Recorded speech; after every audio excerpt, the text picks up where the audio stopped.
3 hours of terrifying urban horror stories, or trapped in the shadows of a town that watches, or AI narrated, or listen in the dark. No visuals needed. The air was thick with silence as I stepped off the bus and onto the cracked pavement of the abandoned town. The sky above was clouded with a heavy gray mist, casting an eerie pallor over the empty streets. The once vibrant town now lay forgotten, its buildings crumbling under years of neglect. Yet there was something unsettling about the stillness here, something that gnawed at my nerves and made the hairs on the back of my neck stand up. I had come here on a simple task, to photograph the decaying remnants of a forgotten place. I was a photographer, always in search of haunting beauty in the ruins of the world. But as I walked deeper into the town, the weight of the silence pressed down on me like a tangible force. I couldn't shake the feeling that I was being watched. The first building I entered was a church, its stained glass windows shattered, leaving jagged shards of glass scattered across the floor. The air smelled musty, damp, as if the building had been untouched for decades. My footsteps echoed unnervingly loud in the vast, empty space. As I aimed my camera at the altar, a chill ran down my spine, and the hairs on my arms prickled. I thought I saw something, a flicker of movement, just out of the corner of my eye. I turned quickly, but there was nothing there. I shook my head, blaming it on my imagination. After all, I'd been traveling alone for days, and the solitude could easily play tricks on the mind. But then the sound came, a soft, almost imperceptible whisper, as if someone or something was standing just behind me. My breath caught in my throat. Slowly I turned, but again I saw no one. I took a step back, my camera still in my hands, but the shutter clicked by itself, the image captured before I had a chance to frame it. I glanced at the screen, expecting to see the church, but instead the photo was distorted. The faces of people, dead or alive, I couldn't tell, blurred and twisted in unnatural shapes. My heart skipped a beat. The whisper came again, this time louder, clearer. "Leave this place, or you will never escape." I felt a cold hand grip my chest as the words echoed in my mind. Panic set in as I realized this wasn't just a simple town. This place was alive with something dark, something that didn't want me here. The sun had long since disappeared behind the thick cloud cover, and the town sank deeper into shadow. I walked further down the narrow streets, each house more dilapidated than the last. Some of the doors were half open, swinging in the wind like broken pendulums, creaking with every gust. The windows were all boarded up, except for one house where the shutters had been torn off, leaving behind an empty, hollow gaze. My camera felt heavy in my hands, the weight of it suddenly more noticeable. It was as though it, too, sensed the growing unease in the air. I approached the house with the broken shutters. The front yard was overgrown with weeds, and a rusted swing swayed gently in the breeze. There was something unsettling about the way the swing moved, too rhythmic, as if it were being pushed by invisible hands.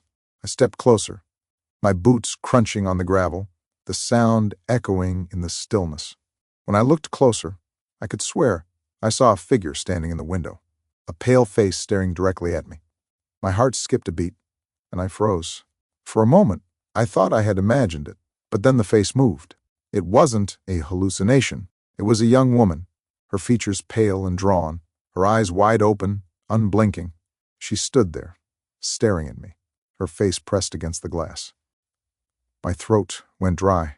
I reached for my camera, raising it to my face to take a shot.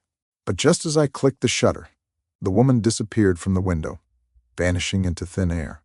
I stood there for a long moment, staring at the empty window. The image of her face, though fleeting, seemed to be burned into my mind. Was she real, or had I just imagined it? My hands trembled slightly as I lowered the camera. The quiet returned, but it was different now, more oppressive. The wind seemed to pick up, howling through the streets, carrying with it a sense of urgency, as though something were coming. I turned and walked away, but I couldn't shake the feeling that I wasn't alone anymore. It wasn't until I reached the end of the block that I heard it, a soft, rhythmic thumping sound, faint but unmistakable. It was coming from behind me. At first, I thought it might be my footsteps echoing off the buildings, but the sound was too deliberate, too consistent. It was someone, or something, following me. I turned sharply, expecting to see someone there, but the street was empty, as it had been the entire time. The thumping stopped for a moment, and for a split second, I thought I might have imagined it. But then it started again, closer this time. The sound of heavy footsteps, dragging slowly across the pavement, as if someone were stumbling, inching toward me. I spun around, ready to confront whatever was following me, but the street behind me was still deserted. There was no one there. I forced myself to take a deep breath, trying to steady my nerves. I told myself it was just the wind, the old houses settling. But then, just at the edge of my vision, I saw it. A shadow. It was fleeting. A dark shape darting across the far end of the street, just out of view. But it was there. I could feel it. Something was moving, something I couldn't quite see, but it was close. I turned and began walking faster, my footsteps quickening as I moved away from the shadow. My breath became shallow, my pulse quickening with each step. The sound of the thumping footsteps seemed to be matching my pace, growing louder as I hurried along the street. I glanced over my shoulder once more, but again, there was nothing. The street was empty. Then, without warning, I heard the voice again, soft but unmistakable. Please. Before it's too late. I stopped dead in my tracks. The voice was so close now, right behind me. My heart pounded in my chest as I spun around, but there was no one there. I was completely alone, but I knew I wasn't. The night had settled in fully, and the streetlights cast long, flickering shadows across the cracked pavement. I hadn't realized how far I had walked until I reached the edge of the town. The road before me was dark and empty, leading into what seemed like an endless stretch of woods. It was quiet. Too quiet. The air hung heavy with a stifling presence, making it harder to breathe with each passing second. My thoughts drifted back to the woman I had seen in the window. Her pale face, her wide, unblinking eyes, had haunted me since I first saw her. Who was she? Why had she vanished the moment I tried to capture her image? I couldn't get the image out of my head, but I couldn't shake the feeling that she had been trying to tell me something. The voice, leave before it's too late. I couldn't ignore it. But as much as I wanted to run, to leave this place behind and never look back, something kept me here. Curiosity, I told myself. I needed to uncover the truth behind this town and whatever dark secret it held. I turned back, heading toward the center of town. But my mind wasn't focused on the path ahead. My eyes kept darting to the shadows, and my ears strained for any sound that wasn't the rustling of wind through the trees. I could feel it, the weight of something following me, just out of sight. I wasn't alone, I knew that much. I passed by the house with the broken shutters again, the one where I'd seen the woman, but now it felt different. The house loomed over me, more oppressive than before. I couldn't help but glance up at the window, half expecting her to be there again. But there was nothing. Still, the air felt thick with something unseen, pressing against me. I forced my feet to keep moving, but I couldn't shake the feeling that something, no someone, was watching me. I reached the center of town and saw the remnants of a once thriving marketplace. The abandoned stalls, rotting fruit carts, and empty benches were all silent witnesses to a forgotten time. But as I walked deeper into the square, the silence began to feel suffocating. And then I saw it. A small, weathered building tucked in the corner of the square, hidden behind an overgrown hedge. Its door was ajar, as though inviting me inside. I hesitated for a moment, but the pull was too strong. I had to see what was inside. The moment I stepped through the doorway, a cold gust of wind slammed the door shut behind me. My heart skipped a beat as I spun around, but the door was locked. The room I was in was dimly lit, with only a few beams of moonlight filtering through the broken windows. Dust filled the air, and the scent of decay hung heavily in the room. The walls were lined with shelves, but most of the books were ancient, their pages brittle and yellowed with age. On the far side of the room I spotted a dusty old chair, its cushion long since worn thin. But what drew my attention was the strange markings on the floor. The symbols were carved into the wood, twisting in unnatural shapes, almost as if they were alive. The moment I saw them, I felt a jolt of fear shoot through my spine. I couldn't make sense of them, but they seemed familiar, like something I had seen before in my dreams. I crouched down, my fingers tracing the edges of the markings. They were cold to the touch, almost as if they had been etched by something other than human hands. A sudden sound from behind me made me jump. It was a low, guttural whisper, like something trying to speak from deep within the earth. I spun around, my heart racing in my chest, but there was no one there, only shadows. The air grew heavier, colder. The room seemed to close in on me as I stood there, frozen, unable to move. The whisper grew louder, more distinct. It was a voice, but not human. "It's too late. They are coming." I stumbled backward, my legs giving way as I collapsed onto the floor. I had to get out. I had to leave, but as I tried to stand, something caught my eye. On the far wall, I saw a large, faded painting. At first, I thought it was just another relic of the past. But as I looked closer, my breath caught in my throat. It was a painting of the town. No, it was a painting of this very room. The same markings on the floor, the same broken windows, the same overgrown hedge outside. But there was something else. In the background, just barely visible, were the figures of people. Their faces were obscured by shadows, but their eyes were wide open, staring directly at me. I backed away slowly, my body trembling, but I couldn't take my eyes off the painting. And then, as if responding to my fear, the eyes in the painting began to move, slowly, as if they were following my every movement. My breath quickened. I had to leave, now. I reached for the door, my hands shaking, but before I could touch the handle, I heard it. The thumping sound, louder this time, closer. It was coming from inside the room, from the shadows in the corner. I froze. My heart raced in my chest, and I could feel the blood drain from my face. Something was in there with me. Something was moving, and it was getting closer. I couldn't breathe. The room seemed to close in on me, and the cold air wrapped around my chest like a vice. My heart pounded in my ears as I stood there, staring at the painting. The eyes, they were watching me. No, not watching. Staring, following my every movement with an intensity that sent chills through my spine. I could feel the weight of their gaze, like hands pressing against my skin. My body refused to move, and for a moment, I thought I might pass out right there on the floor. The thumping noise, it was still there, louder now. It echoed off the walls, reverberating through my chest. It was coming from the shadows in the corner of the room. Something was moving, but I couldn't see it. All I could hear was that terrible sound.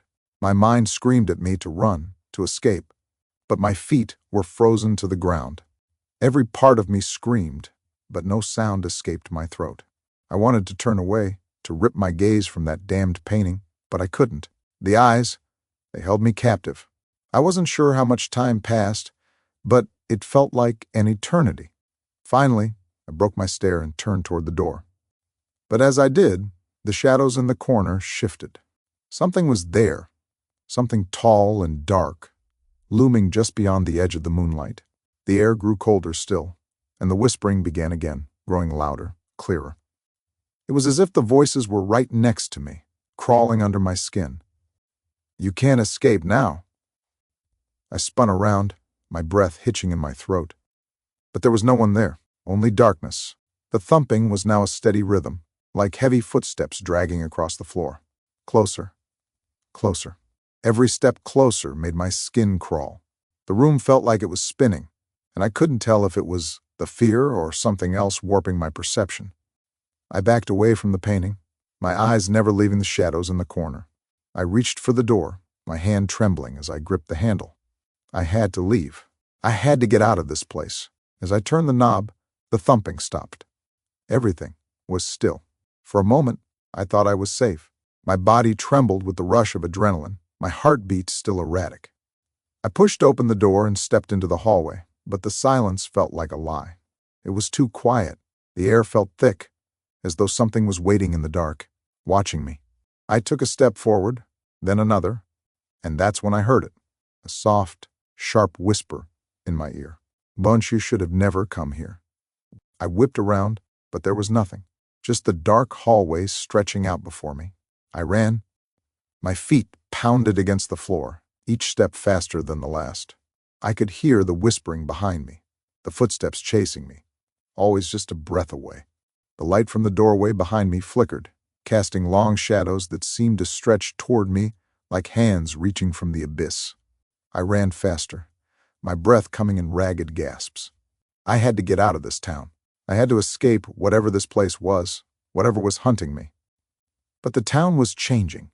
The buildings I passed didn't look the same as they had before. They were shifting, warping, as though the very town itself was alive, and it was closing in on me. I turned down a narrow alley, only to find it led to a dead end. My pulse raced in my ears, the whispering growing louder. The walls of the alley seemed to close in on me, and I could feel something watching from above. I tried to backtrack, but the alley was no longer the way I had come. It was as though the path had shifted, and now I was trapped. And then I saw it. At the far end of the alley stood a figure, cloaked in shadow.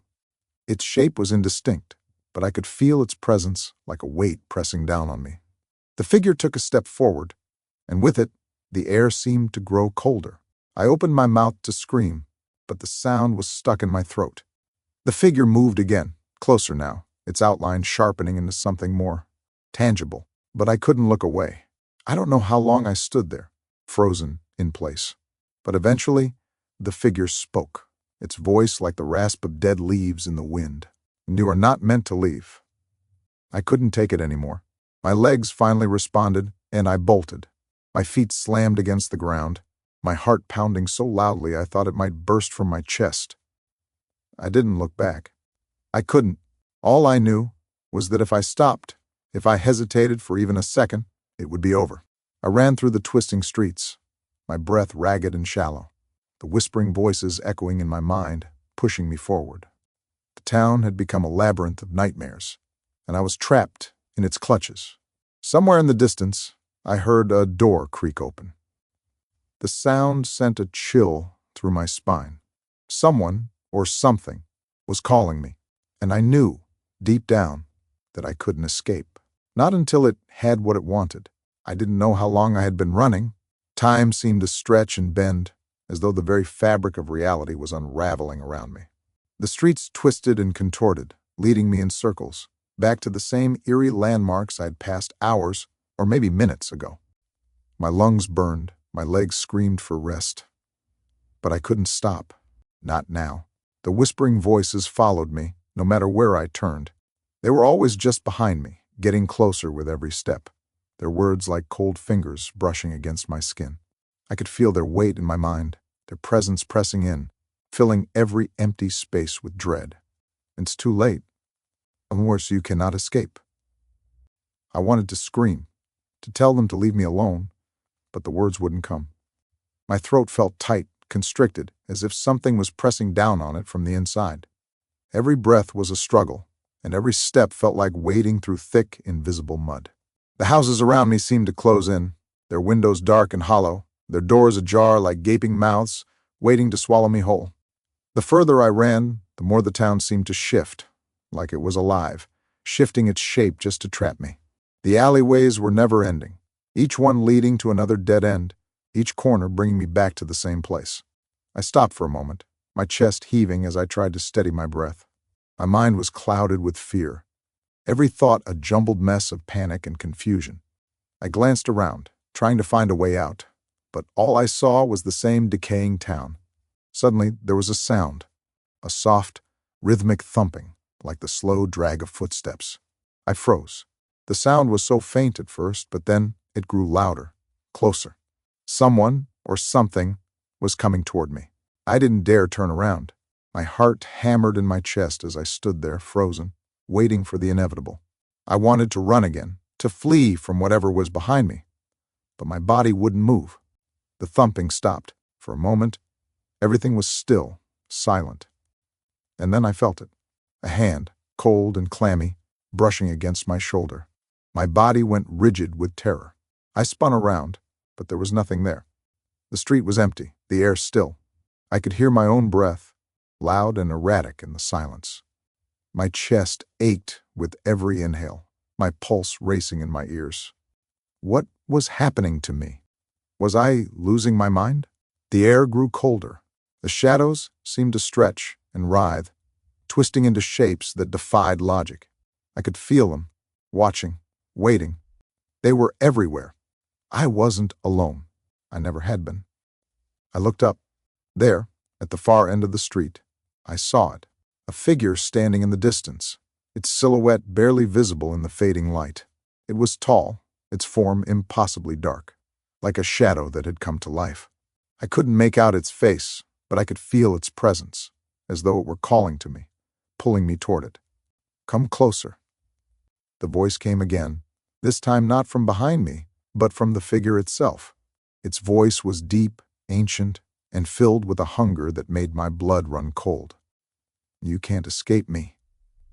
I wanted to scream, to run, but my feet wouldn't move. I was rooted to the spot, my body paralyzed by fear. The figure took a step forward. The ground seemed to tremble beneath its feet. Each step it took felt like a weight pressing down on my chest, suffocating me, making it harder to breathe. It moved with unnatural slowness, but with every inch it covered, I could feel the darkness closing in. "Won't you belong here?" The voice whispered, sending a shiver down my spine. It was so close now. I could see the outline of its face, a hollow, empty void where its eyes should have been, an abyss staring back at me. I had to move. I had to do something. But before I could react, the figure was upon me, its cold, skeletal hand gripping my arm. The touch was like ice, sending waves of shock through my body. I tried to pull away, but its grip tightened, pulling me forward into the darkness. The world around me blurred. The streets, the buildings, the very town seemed to melt away as I was dragged deeper into the shadows. The voice, no, the creature, kept whispering, urging me onward. "Unless you cannot leave. When you are mine now." I felt the ground give way beneath my feet, and then nothing. I don't know how long I've been running, but every step feels like a mile. The town, this hellish, cursed town, has swallowed me whole, and no matter how fast I go, it always seems to pull me back in. The streets twist and turn like a labyrinth, each corner looking the same, each shadow holding something just beyond my reach. The creature, the one that spoke to me, is still with me. I feel its presence, a cold, suffocating weight that presses down on my chest every time I try to breathe. It's always there, lurking just behind my thoughts, whispering to me in a voice that chills my very soul. "Sue cannot run," it tells me. "Won't you belong here now?" I try to shake it off. I try to tell myself it's just my mind, playing tricks on me. But deep down, I know it's not. There's something alive here, something ancient, something that's been waiting for me. The air grows thicker with every passing moment, suffocating and unnatural. The buildings seem to lean in closer, their decaying walls pressing down on me. Every sound, the wind, the rustling of leaves, the creaking of the old wood under my feet, feels like it's part of some twisted symphony orchestrated just for me. I reach a dead end. Again, a wall of crumbling bricks, like a barrier meant to trap me. My heart races, and panic claws at my chest. The road I was on has vanished, and all that's left is this small alleyway, dark and narrow, the only path forward. I turn, but the alley is silent, too silent. That's when I hear it, a sound so soft at first, it could almost be mistaken for the wind. But it's not. It's footsteps, heavy, slow, deliberate. I freeze. I know this sound. It's the same thumping I heard before, the sound that's followed me since I first stepped foot in this cursed town. The sound that, no matter how fast I run, never seems to get farther away. I turn again, but there's nothing. No one. Just the suffocating dark. I want to scream, but the sound is stuck in my throat. My body refuses to move, but my mind races with thoughts of escape. Where do I go? There's no way out. I'm trapped here, in this hellhole. I begin to walk again, slowly, my eyes scanning every shadow. Every movement feels like a threat. I'm not just afraid of the dark. I'm afraid of what's in it. The footsteps grow louder, closer. I can hear them, feel them reverberating in my bones. And then a figure appears in the distance. At first, I think it's a trick of the light, my mind playing games with me. But it's not. It's real. The figure is tall, its form cloaked in shadow. Its face is hidden, but I can feel its eyes, cold, empty, like the abyss. It steps forward slowly, the sound of its footsteps growing louder with every step it takes toward me. "So you are not meant to leave," it says, its voice low and guttural, like something ancient and malevolent. "The place will be your tomb." I can't breathe. I can't think. My heart is pounding in my chest, my legs trembling beneath me. I want to run. I want to scream. But my body won't listen. It's like I'm frozen in place, bound by some unseen force. The figure steps closer, closer, until it's right in front of me. I can feel its cold presence, like ice pressing against my skin. It reaches out, a skeletal hand extending toward me. Its touch is like the chill of death itself. The moment its fingers brush against my skin, I feel my body go numb, my mind slipping into darkness. The world around me begins to dissolve. The walls, the streets, the town itself, everything begins to blur and twist, as if the very fabric of reality is breaking apart. The figure's voice echoes in my head, a maddening chant that seems to come from everywhere. When you will never escape. I try to move. I try to scream. But nothing comes out. The cold, the darkness, the figure. It all closes in on me. I feel like I'm being swallowed whole, consumed by this nightmare that has no end. And then, just as quickly as it all began, the figure disappears. The town, the shadows, they're all gone. I'm standing in the middle of an empty void, a vast, endless darkness. I scream, but no sound comes out. It's over. I know it. There's no escape. I'm lost. And then, from the blackness, a new voice speaks. Welcome home. I don't know how much time has passed. Hours? Days? It feels like I've been running for an eternity.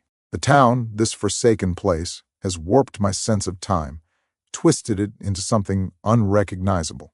Every corner I turn, every alley I take, only leads me back to where I started. I'm trapped in a cycle I can't escape from. The walls are closing in on me.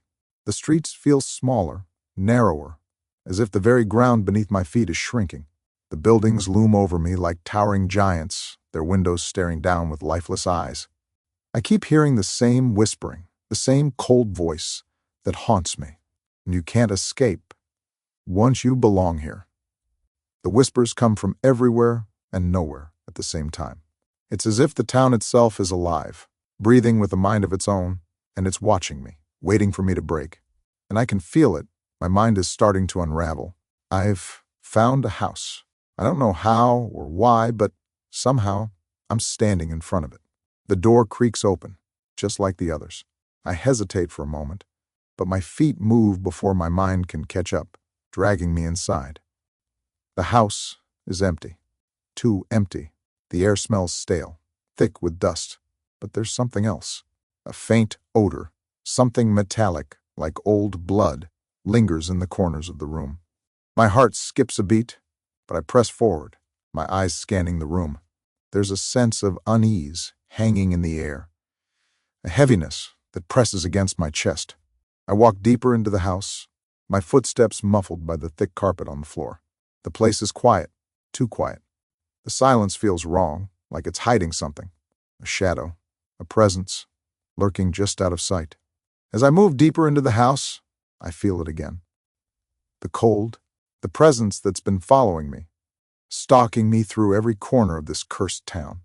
It's here. I can feel it, breathing down my neck, waiting for me to make a mistake. I enter what looks like the living room. The furniture is covered in white sheets, like the house has been abandoned for years. The furniture, the walls. Everything feels frozen in time. A clock on the mantel ticks loudly, its hands moving slower than they should, dragging the seconds out like hours. I take a step forward, and that's when I see it.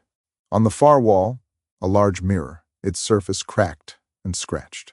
And there, standing in the reflection, is a figure. It's me, but it's not. I'm standing there, my back turned to the mirror, but the figure in the reflection is facing me. Its eyes are hollow, empty, and its mouth curls into a twisted, mocking grin. I can't move. I can't breathe. My heart hammers in my chest, my blood turning cold. The figure in the mirror doesn't blink, doesn't move. It just stares, smiling, as if it knows something I don't. The whisper comes again, but this time, it's not just a voice. It's a hiss, a raspy, wet sound, like something is crawling out of the shadows. Come closer. I want to scream. I want to run, but my body won't respond. My legs are frozen in place.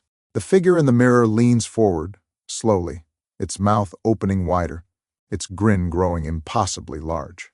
It's mocking me, taunting me. It's me, but it's not. Come closer, the whisper repeats, louder now, almost deafening. The walls begin to shake, the air heavy with a coldness I can't escape. I can't take it anymore. I turn and run. I don't look back. The house seems to stretch endlessly, like a maze, the hallways growing darker with each step I take. The whispers are louder now, more insistent. I can't escape them. Can't escape the feeling that the walls themselves are closing in. The ground beneath my feet trembles, and I swear I can hear something, someone breathing, following me. I burst through the front door, gasping for air. But the moment I step outside, I realize I've made a terrible mistake. The town has changed. Again. The streets are no longer the same. The buildings are different now, older, decaying faster than before. The air smells wrong, like something rotten, like decay. The very ground beneath my feet feels unstable, like it could give way at any moment. I don't know where I am anymore. The town is alive. The shadows in the alleyways shift, and I hear the unmistakable sound of footsteps following me. Not behind me, beside me, in front of me. I turn to run, but the path ahead is blocked by a figure. It's tall, too tall. Its body shifting like smoke. Its face hidden in the darkness. Its eyes gleam, glowing in the blackness, staring at me with an intensity that paralyzes me. "We can't leave," it says, its voice deep, ancient, like something from the depths of the earth. "Yours, you are one of us now." I want to scream, to fight, but I can't. My body won't move. The figure reaches out, its hand like a claw, stretching toward me. I feel its fingers brush my arm, cold as ice. The moment it touches me, a wave of terror floods my chest. I feel it in my bones. Something ancient, something dark is taking me.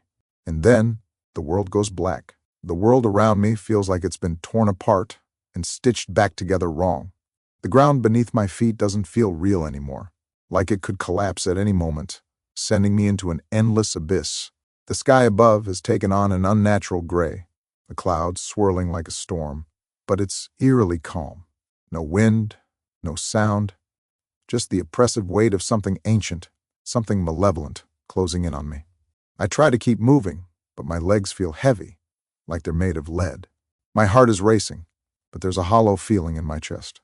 I feel disconnected, like I'm drifting through a nightmare I can't wake up from. And I can't remember how I got here. I can't remember when this nightmare began. Was it always this way? Or did something change when I stepped into this forsaken town? Everywhere I look, there are signs of decay. Buildings with crumbling facades, windows shattered, doors ajar. The streets are abandoned, but I know I'm not alone. The silence is deafening, suffocating. But it's the silence of a predator waiting to strike, not of peace. I hear a voice. At first, I think it's my imagination. But no, it's too real, too clear. Won't turn around. I freeze.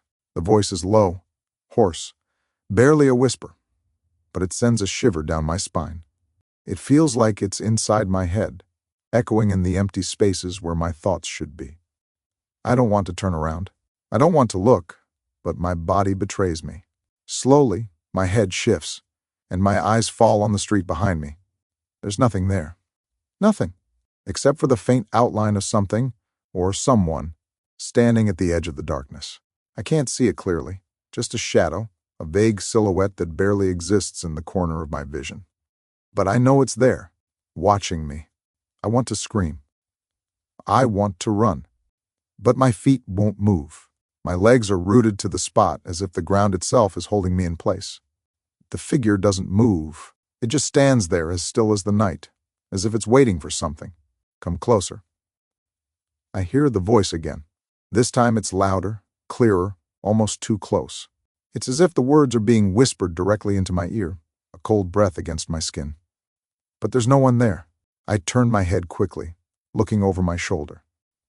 The street is empty. Nothing. No shadow. Just the same abandoned town stretching out before me. I feel a cold shiver run through me. I don't know if it's the air or if it's something inside of me, but my skin crawls. Something is wrong here. Something is watching me. I force myself to take a step forward.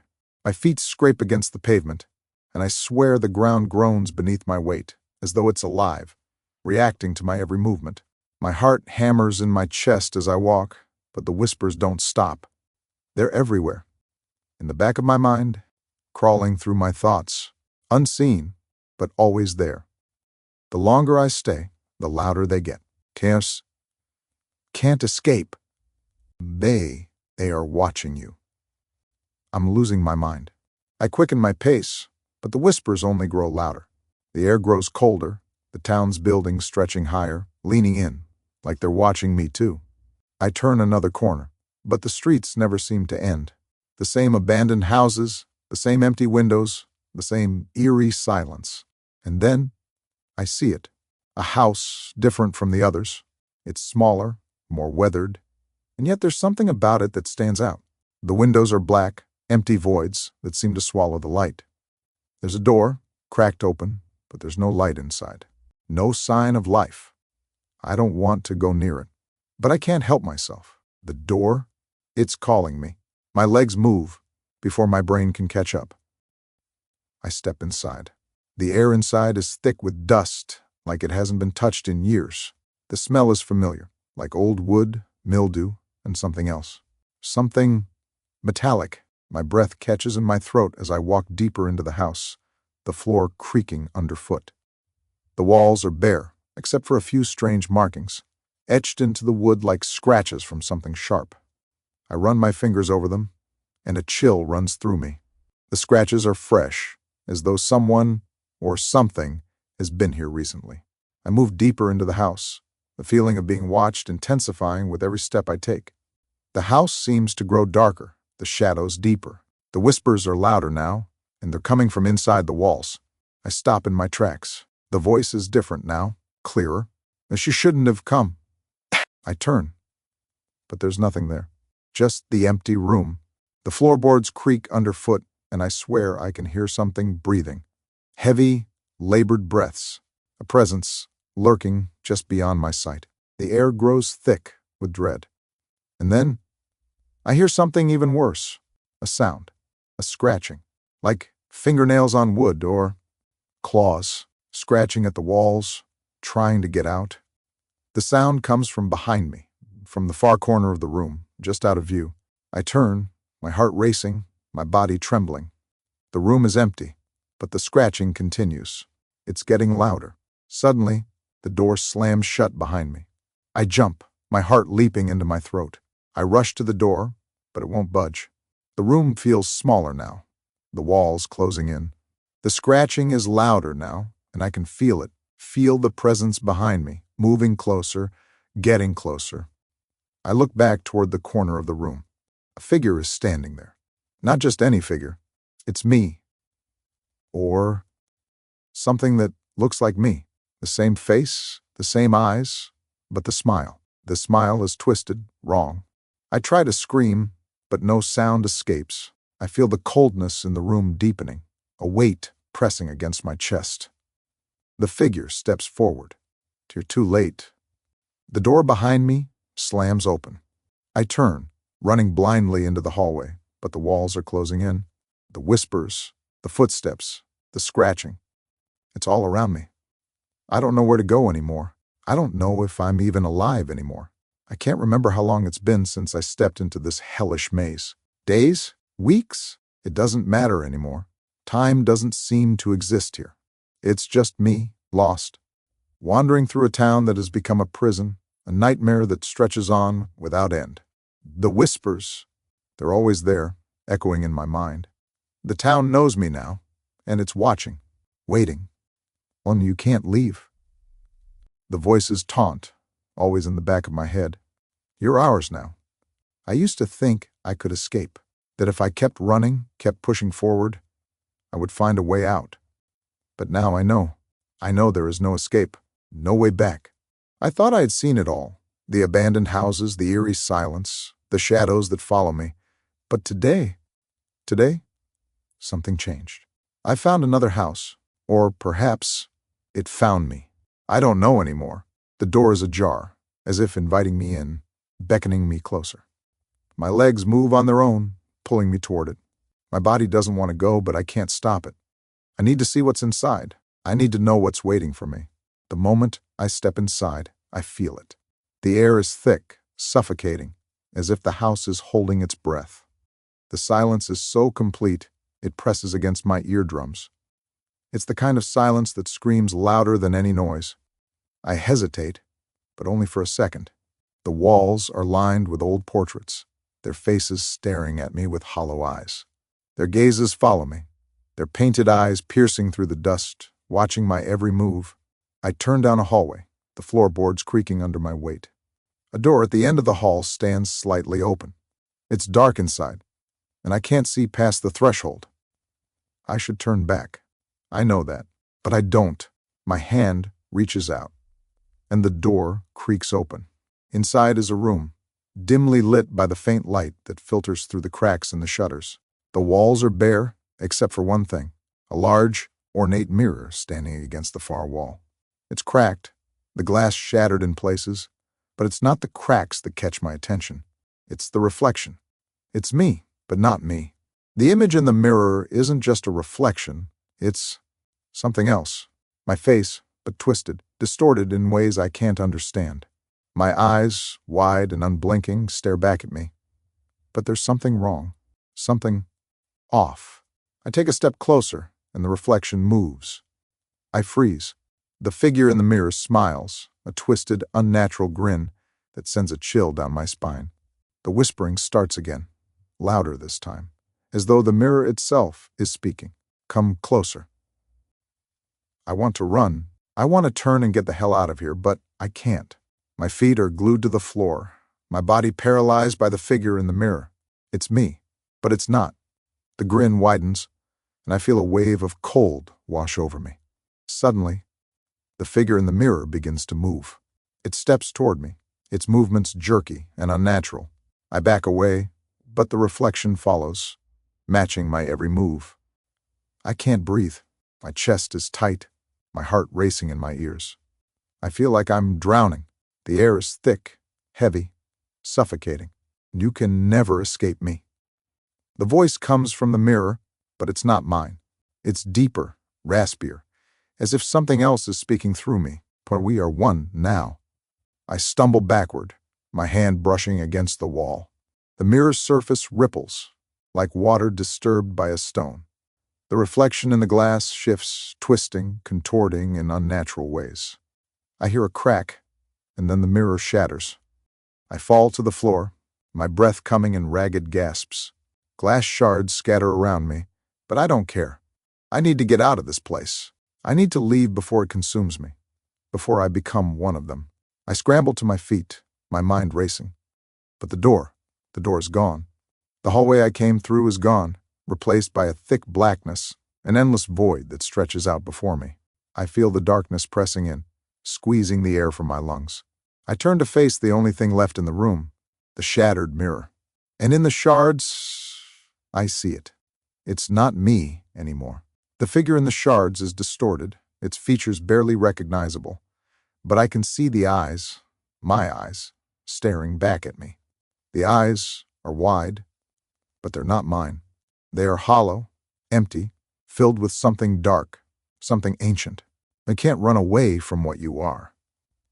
The voice echoes, and I realize it's not just in the mirror, it's in my head. It's everywhere. You are already one of us. The darkness is suffocating now. It's all around me, filling the room, the house, the town. I can't escape. I never could. I close my eyes, but it doesn't help. The whispers, the figure, the eyes, they are inside my head now, eating away at my thoughts. And then I hear it. A door, a creak, the sound of footsteps, a presence behind me, moving closer. But I don't dare turn around. I know what it is. I know what's following me. It's them. And they're coming for me. I don't know how long I've been walking. The town has changed again. It's not the same as when I first arrived, but it's not different either. It's like I'm trapped in a loop. Each time I turn a corner, I find myself back where I started, walking through the same streets, the same houses, the same crumbling buildings. The town shifts and warps like it's alive, but no matter how far I walk, I can never leave. The whispers are louder now. They're no longer just in my head, they're in the air around me, curling through the trees, sliding between the cracks in the walls. "Once you can't escape," they hiss. "So you belong here, with us." I want to scream. I want to tear my hair out and run until I can't move anymore, but my feet keep carrying me forward, walking through the maze of this forsaken place. The darkness is everywhere. It clings to the edges of the town, like it's waiting for me to slip, waiting for me to fall into it. My breath is shallow, my heart pounding in my chest. Every step feels like a battle, and every corner I turn brings me closer to the edge of madness. I can't take it anymore. I need to get out. I need to know what's happening here. What is this place? Why does it feel like it's swallowing me whole? That's when I see it. A house. It's different from the others. Older, more dilapidated, like it's been here longer than anything else. The windows are boarded up, but the door is slightly ajar, the dark inside beckoning me like a hidden secret.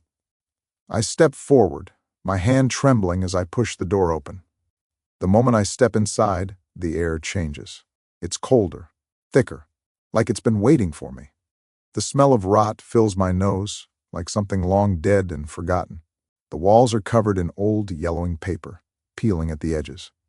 The floor creaks under my weight as I step deeper into the house. There's no sound, no movement, just silence. But it's not a comforting silence. It's the kind of silence that makes your skin crawl, the kind that whispers to you, telling you that something is waiting. I walk through the hallway, my footsteps echoing off the walls. The house seems to stretch on forever, twisting and turning in ways that don't make sense. The doorways are wider than they should be. The ceiling's too high, the corners too sharp.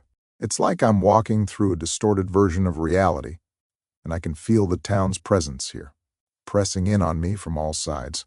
I reach a room at the end of the hall, a dim light spilling through the cracks in the shutters. I open the door slowly, and the room comes into view. It's empty, except for one thing. A large, old-fashioned mirror standing against the far wall. It's cracked, the glass shattered in places, but something about it draws me in. It's as if it's calling me, pulling me closer. I walk toward it, my heart pounding in my chest. I don't want to look. I don't want to see what's in the mirror, but I can't help myself. I have to know.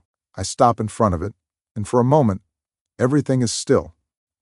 The reflection in the glass shows me, but it's wrong. My face is distorted, twisted in ways I can't understand.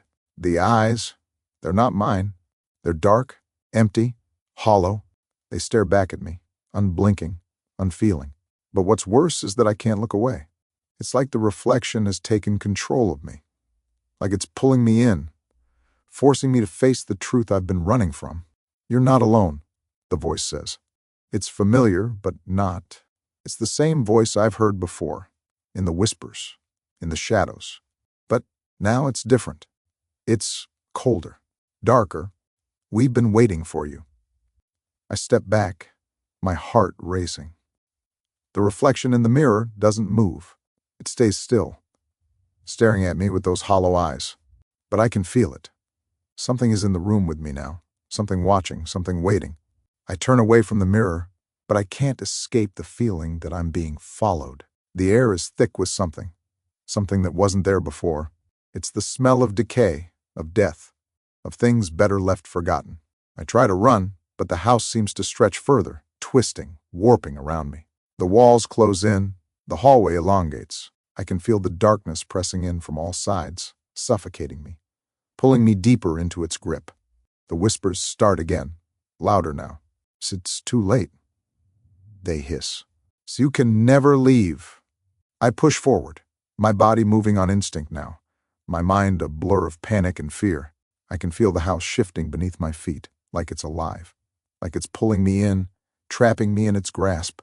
And then I hear it. Footsteps, not mine, not my own. They're behind me, moving with slow, deliberate steps. I don't need to turn around to know what it is. I can feel it. It's the thing that's been following me all along. The thing that's been whispering in my ear, hiding in the shadows. I try to run, but I'm too slow. The footsteps grow louder, closer, and I can feel the cold, clammy presence closing in on me. I can't escape. Won't belong to us now, the voice says, its tone low and guttural. You're one of us. The air grows colder, the shadows darker. I feel a hand, cold and unfeeling, brush against my skin. It's not a touch.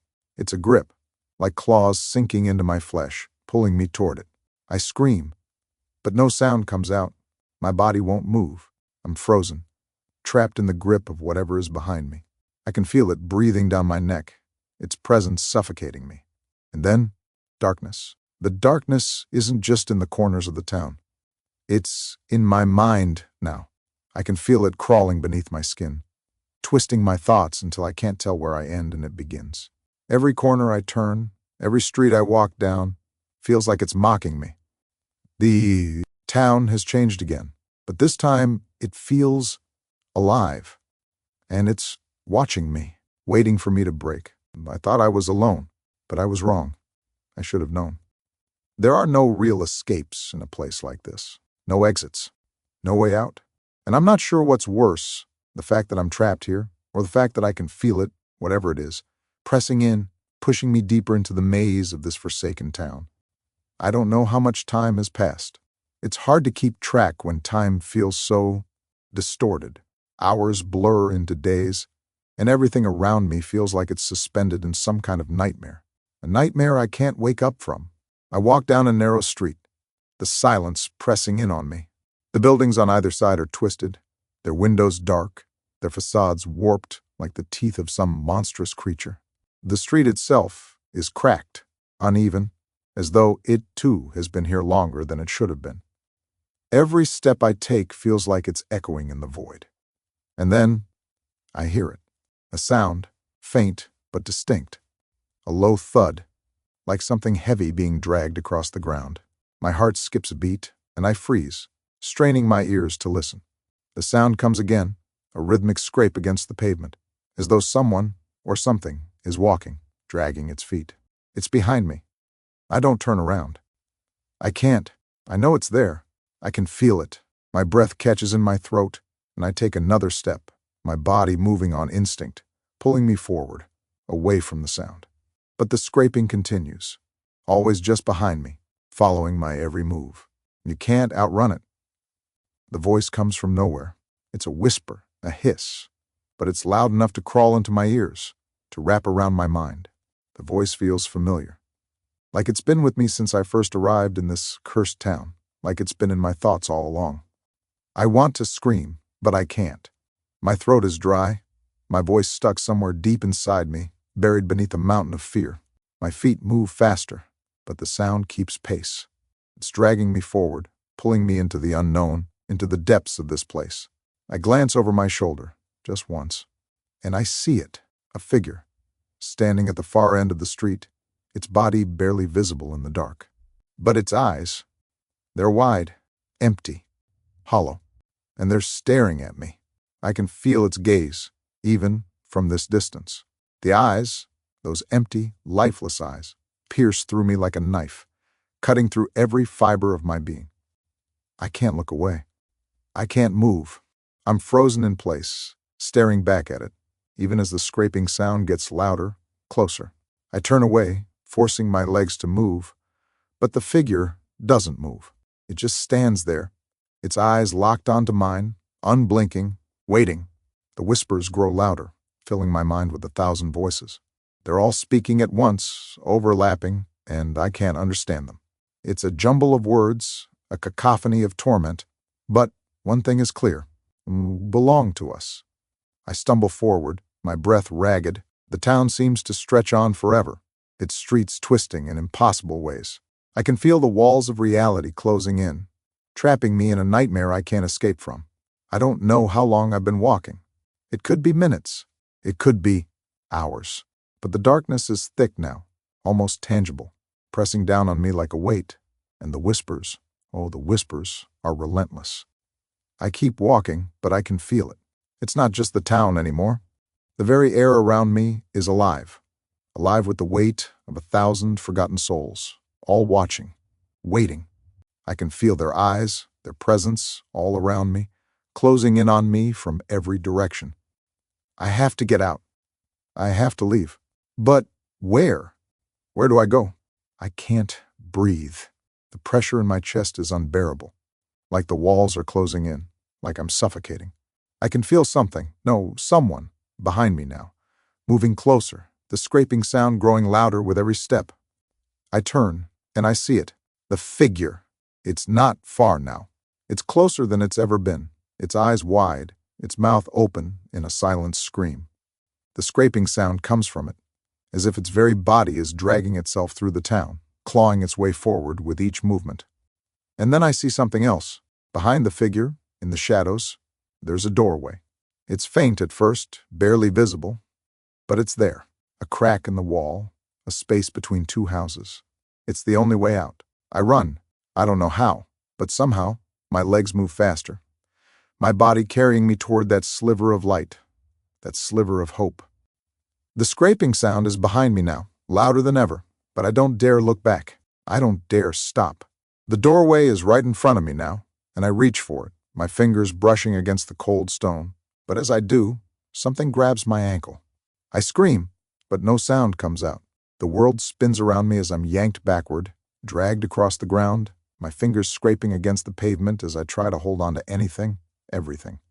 I'm pulled back into the darkness, and the whispers, they grow louder, louder than anything I've ever heard. And Unsu cannot escape. And then, I hear it. A new voice. A voice that's cold, hollow, dead. Welcome home. The darkness is always there. No matter how far I run, no matter where I turn, it follows. The whispers have grown louder now, insistent, as though they're crawling beneath my skin, into my very thoughts. It's suffocating, overwhelming. I can feel it. The weight of the town pressing down on me, pushing me further into the abyss. I can't escape it. I know that now. The streets have twisted again. The buildings, once familiar, now stand like looming giants, their windows dark and hollow. I don't know how long I've been walking. My feet move on their own, carried by some invisible force. I can't stop. I don't even know if I want to anymore. I feel like I've been walking for days, weeks, months, maybe longer, but I can't remember when I last slept or ate. It doesn't matter. All I know is that the town, this cursed place, has become my prison. The only thing that seems real is the weight of the darkness around me. The town is alive, and it knows me. It's waiting for me to break. I turn down an alley, but instead of the dead end I expect, there's a door. It's old, worn, and covered in ivy, but it's a door, and for some reason, I feel drawn to it. I don't know why. Maybe I'm just tired of walking in circles, or maybe I just want to find something, anything, that will break the monotony of this nightmare. I reach for the door handle, but it's already open. The creak of the door is loud in the silence, and as I step inside, a chill runs down my spine. The air is cold, musty. It smells like rot, like something that has been forgotten for far too long. The room is dark, but I can make out the faint outline of furniture covered in dust. It's like stepping into a time capsule.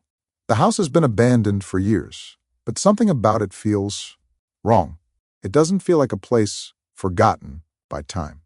It feels like a place that has been waiting for me to find it.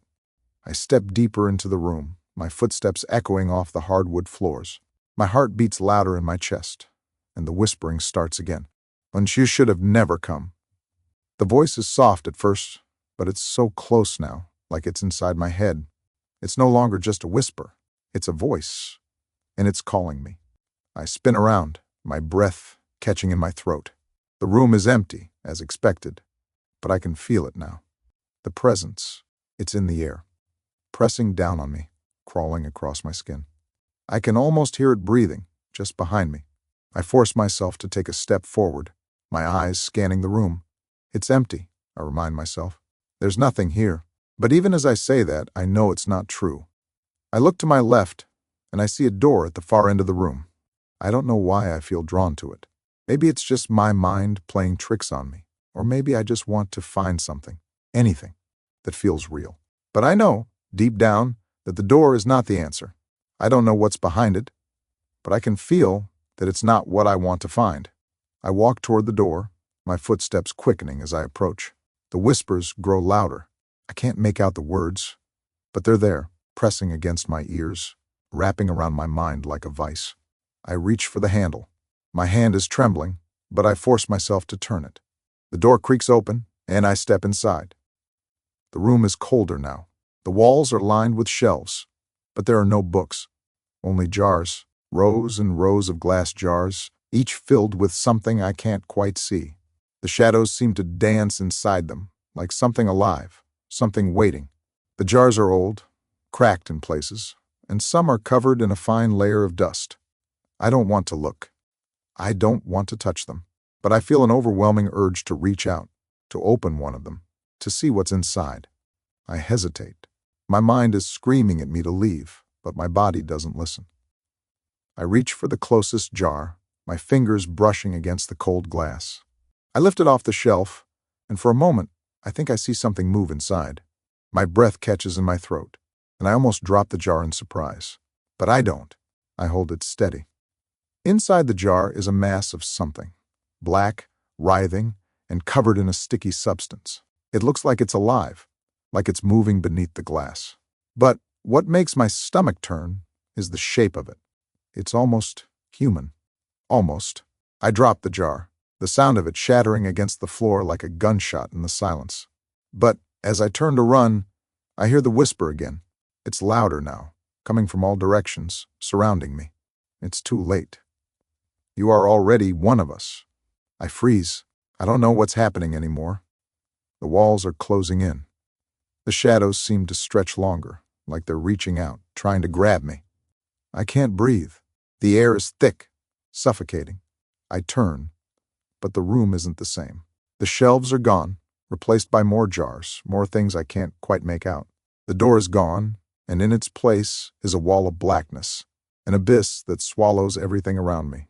The whispers are louder now, deafening, filling my mind with 1,000 voices, each one saying the same thing, so you can never leave. You belong to us. I turn to run, but I can't move. My body is frozen, stuck in place by some invisible force. I feel it crawling up my legs, my arms, until it reaches my chest, squeezing the breath from my lungs. And then I see them, the eyes. They're in the jars. Hundreds of them, all staring at me. But they're not empty. They're alive. They blink. They move. They follow me with their cold, lifeless gaze. And then I hear it. A voice. Welcome home. I can feel it. The walls are pressing in again. It's not the town anymore. It's not the streets or the houses. It's something inside me, something dark, that has taken root in my mind and won't let go. Every step I take, every breath I try to draw in, feels heavier. It feels like I'm drowning, and the water is closing over me, inch by inch. I don't know how I ended up back here. I don't know why I keep returning to the same place, the same house, the same room. The door is gone, just like before. The one that I thought would lead me out, the one that I thought was my escape. And now I'm stuck again, trapped inside a house that never ends. I turn in a circle, my mind dizzy from the madness of it all. The room is unchanged. It's still the same, dimly lit, filled with shadows that stretch far too long. The air is thick, suffocating, like it's made of something darker than dust. The silence presses down on me, heavy and oppressive. But there's something else too. Something lurking in the corners of the room. Something that isn't quite right. I walk to the far end of the room, my feet dragging, like I'm wading through water. I look around at the walls, my eyes falling on the same cracked mirror that seemed to mock me before. I can feel it again. The pull, the compulsion to look into it, to see what's inside. I don't want to. But my legs move on their own, and my body obeys as though it's no longer mine. I approach the mirror slowly, my breath caught in my throat. When I look at myself in the glass, I don't see just me. I see him. The figure from before, the one with the hollow eyes and the twisted smile. The reflection in the mirror grins at me, but it's not my smile. It's wrong. It's cruel. Come closer, the voice says, a hiss that comes from somewhere deep inside the glass. It's not my voice. It's cold, distorted. Won't you belong here? I want to scream. I want to run away from the mirror, from the reflection that is staring back at me like it's savoring my terror. But I can't move. I can't look away. It's like the mirror has a hold on me, drawing me in, pulling me closer, until the glass is almost touching my skin. The whispering starts again. Want you or one of us? The words reverberate in my skull, making my head throb with pain. My chest tightens. I can't breathe. I stagger backward, breaking my gaze from the mirror. I'm gasping, trying to get air into my lungs. But it feels like the room is closing in on me. My vision is blurred, spinning, and I can't focus. And then I hear it. A door, a soft, creaking sound. I spin around, my heart in my throat, but there's nothing. No door, no way out. Only the same walls, the same shadows that seem to grow darker with every passing second. I close my eyes, trying to steady myself, but the whispering doesn't stop. It's everywhere now, crawling through my thoughts, wrapping around my mind like a chain. Once can't leave. It says, once you are here forever. I open my eyes again, and I see them. The doors. They weren't there before. I don't know when they appeared, but now there are dozens of doors lining the walls. Each one is different. Some are cracked and rotting. Others are smooth, their paint chipped. And each one is calling to me in its own way. I want to run. I want to get away, but my feet don't listen. I walk toward the closest door, my hand reaching for the handle, even though something inside me screams not to. It's like the doors are beckoning me, pulling me in, and I can't resist. I open the door. Inside is a hallway, long, narrow. The walls are lined with more doors, stretching off into the distance.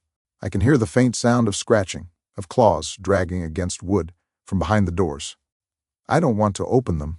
I don't want to look, but I can't stop myself. The need to know what's inside is overwhelming. I step into the hallway, and the door slams shut behind me, plunging me into darkness. The hallway is now lit only by the dim glow from the cracked light bulbs overhead.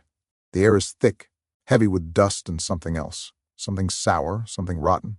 The silence is broken only by the sound of my footsteps and the occasional scraping, the scratching from the rooms beyond. I take a step forward, and the scratching stops. Everything is still. For a moment, I think I've escaped whatever's following me. But then, I hear it again. The whisper. Turn back. I freeze. It's louder now, clearer. It's not in my head anymore. It's coming from the walls, from the very air around me. I turn and look down the hallway. The door at the end is open, and I can see a faint light flickering from inside. My heart races. My instincts scream at me to turn around, to run, but I can't. The pull is too strong. I walk toward the door, my feet dragging, unwilling to move faster. The air grows colder with every step, and the whispering becomes more urgent, more desperate. Don't go in there. I push the door open. The room inside is small, dimly lit by a single flickering bulb. It's empty, except for one thing, a chair. I don't know why, but something about it feels wrong.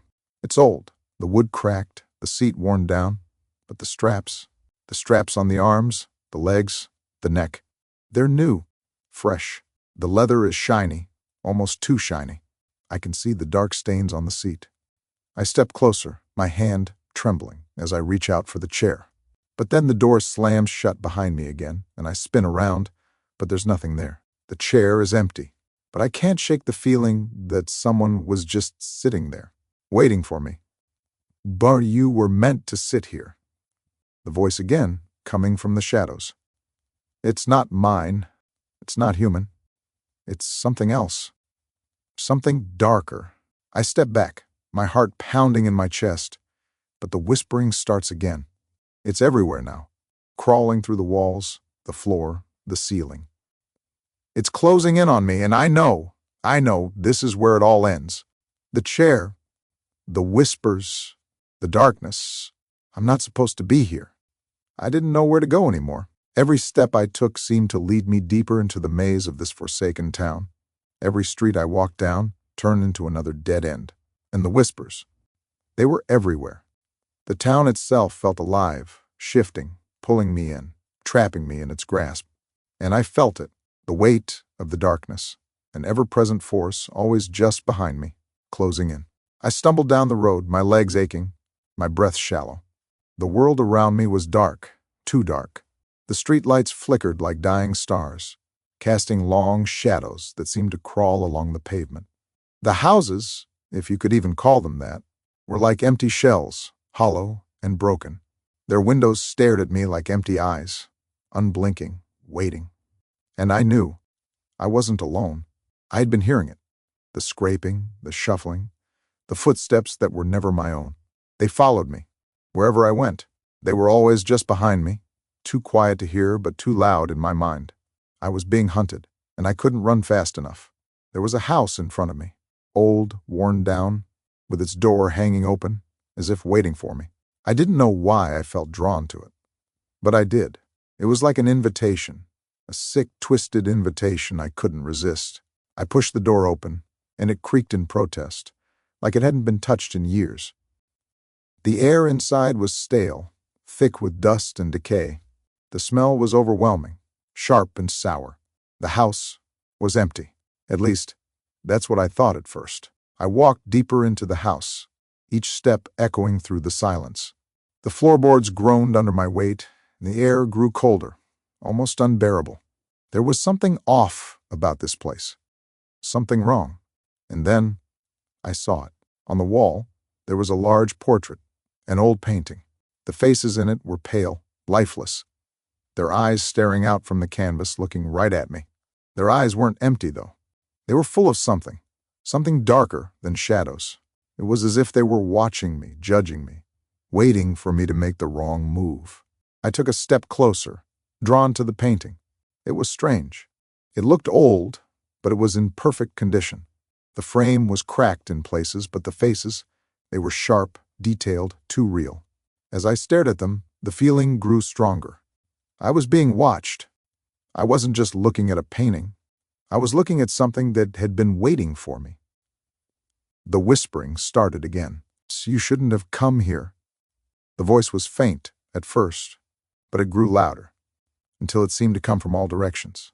It was cold, hollow, like the voice of something dead. I backed away from the painting, but the whispers didn't stop.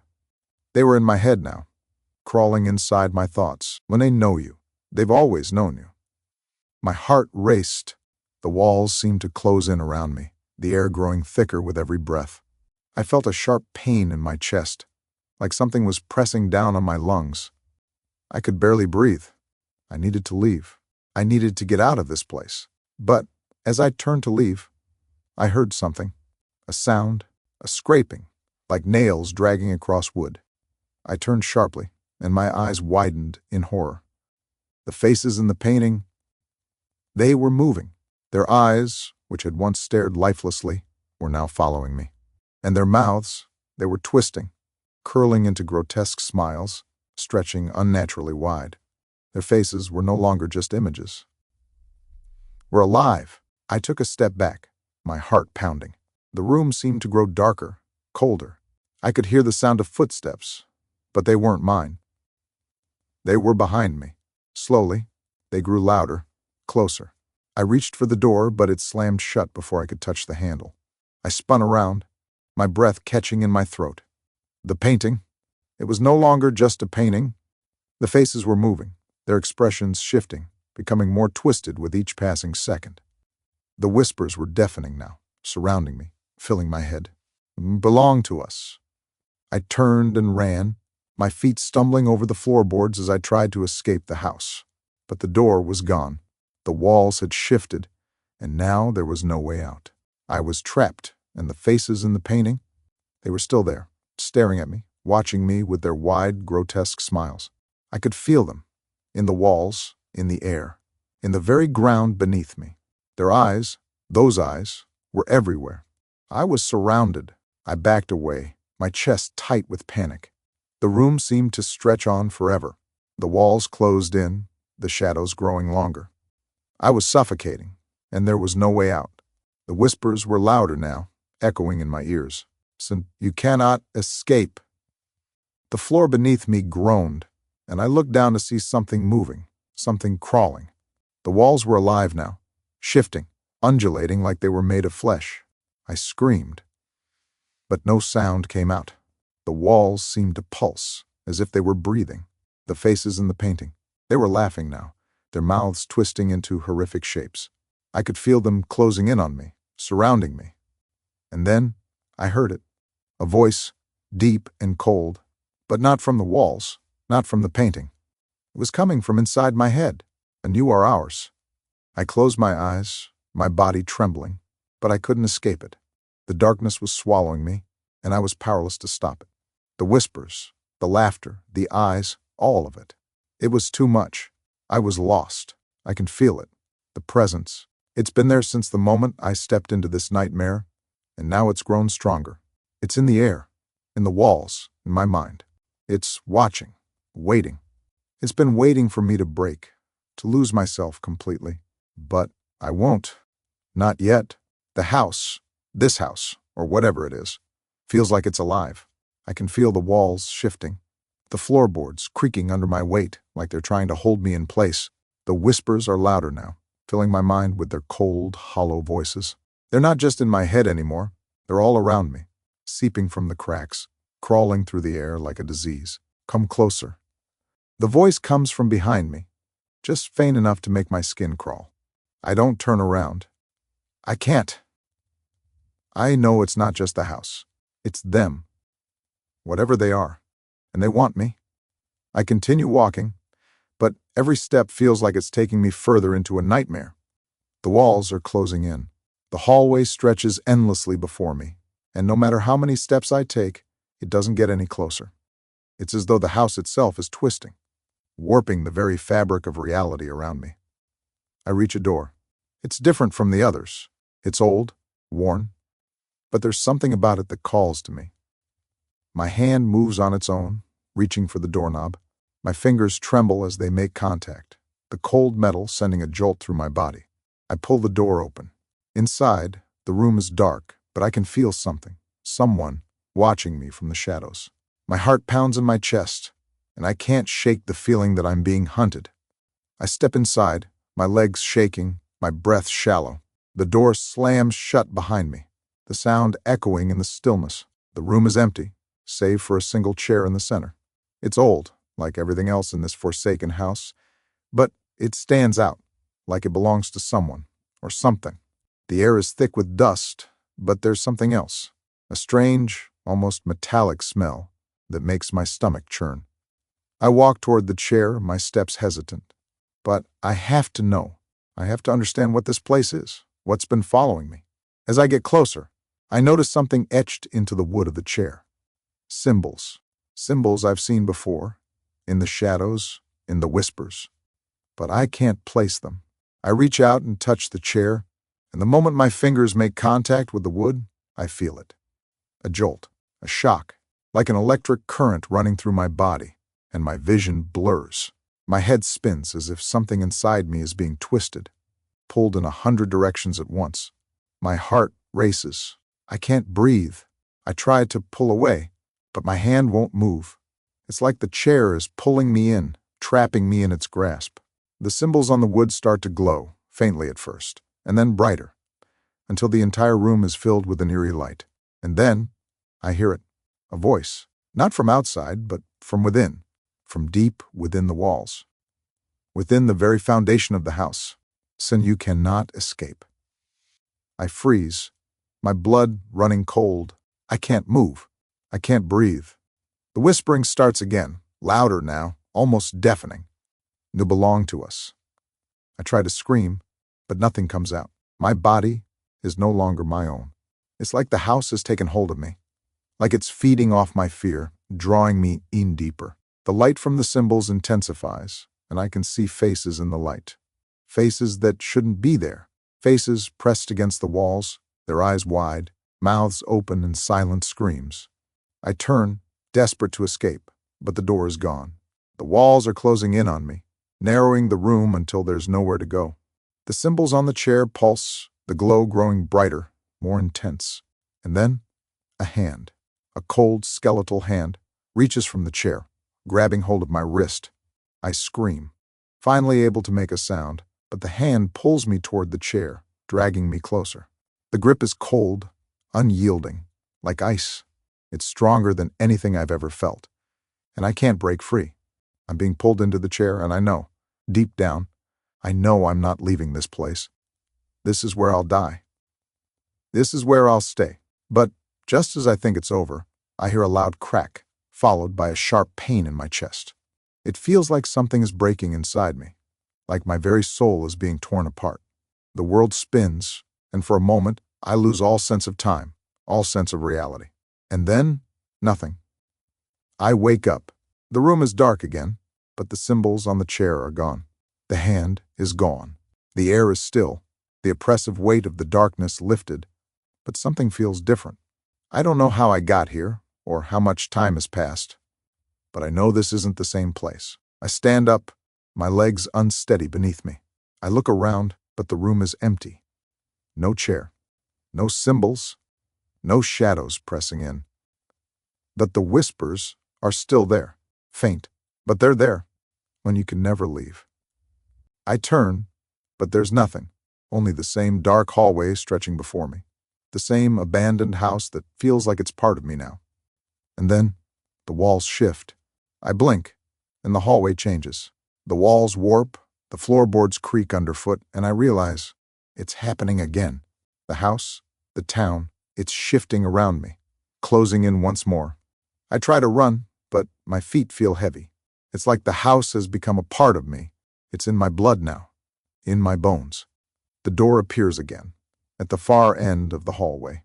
It's cracked open, a sliver of light spilling through. I reach for it, but as I get closer, the door slams shut.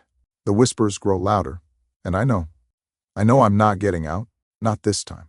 I can feel the weight of it now, pressing down on me, wrapping around me, suffocating me. The town is closing in, its dark fingers gripping my mind, my heart, my very soul. The whispers are louder, no longer just distant voices. They're in my head, crawling through my thoughts like worms, gnawing at the edges of my sanity. But you can't escape. You're already one of us. I don't know how long I've been walking. The streets have become a maze, twisting in on themselves, always leading me back to where I started. I can't escape. Every corner I turn brings me back to the same place. Every door I open leads me into another trap.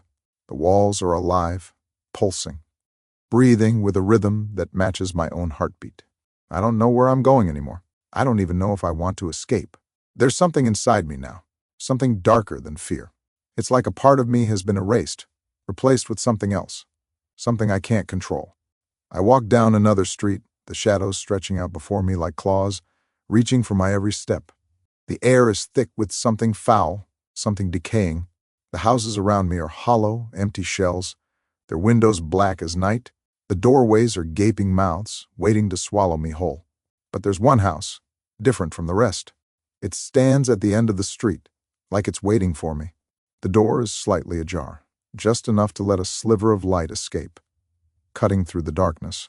I can't explain it, but I know. I have to go inside. I approach the door, my heart racing in my chest. It's almost as if the house is calling to me, urging me to enter. I push the door open, the hinges creaking loudly, breaking the silence. The air inside is cold, but not in the way that feels natural. It's suffocating, as if the house itself is holding its breath, waiting for me to make the wrong move. I step inside, my feet heavy on the floor. The room is dim, the only light coming from a single candle, flickering on a table in the corner. The shadows dance across the walls, twisting and shifting, like they have a life of their own. I can feel the eyes on me, even though there's no one else here. I turn my head slowly, and that's when I see it. A mirror. It's tall, old, framed with intricate carvings that seem to shimmer in the candlelight. The glass is cracked in places, and I can see my own reflection, distorted, warped. But it's not just my reflection. There's something else in it, a figure, standing just behind me. I can feel it, even though I don't want to turn around. I take a breath, forcing myself to look at the mirror. The figure is there, standing just over my shoulder. It's tall, dark, its face obscured by the shadows. But I know, it's looking at me. I try to turn away, to step back, but I can't move.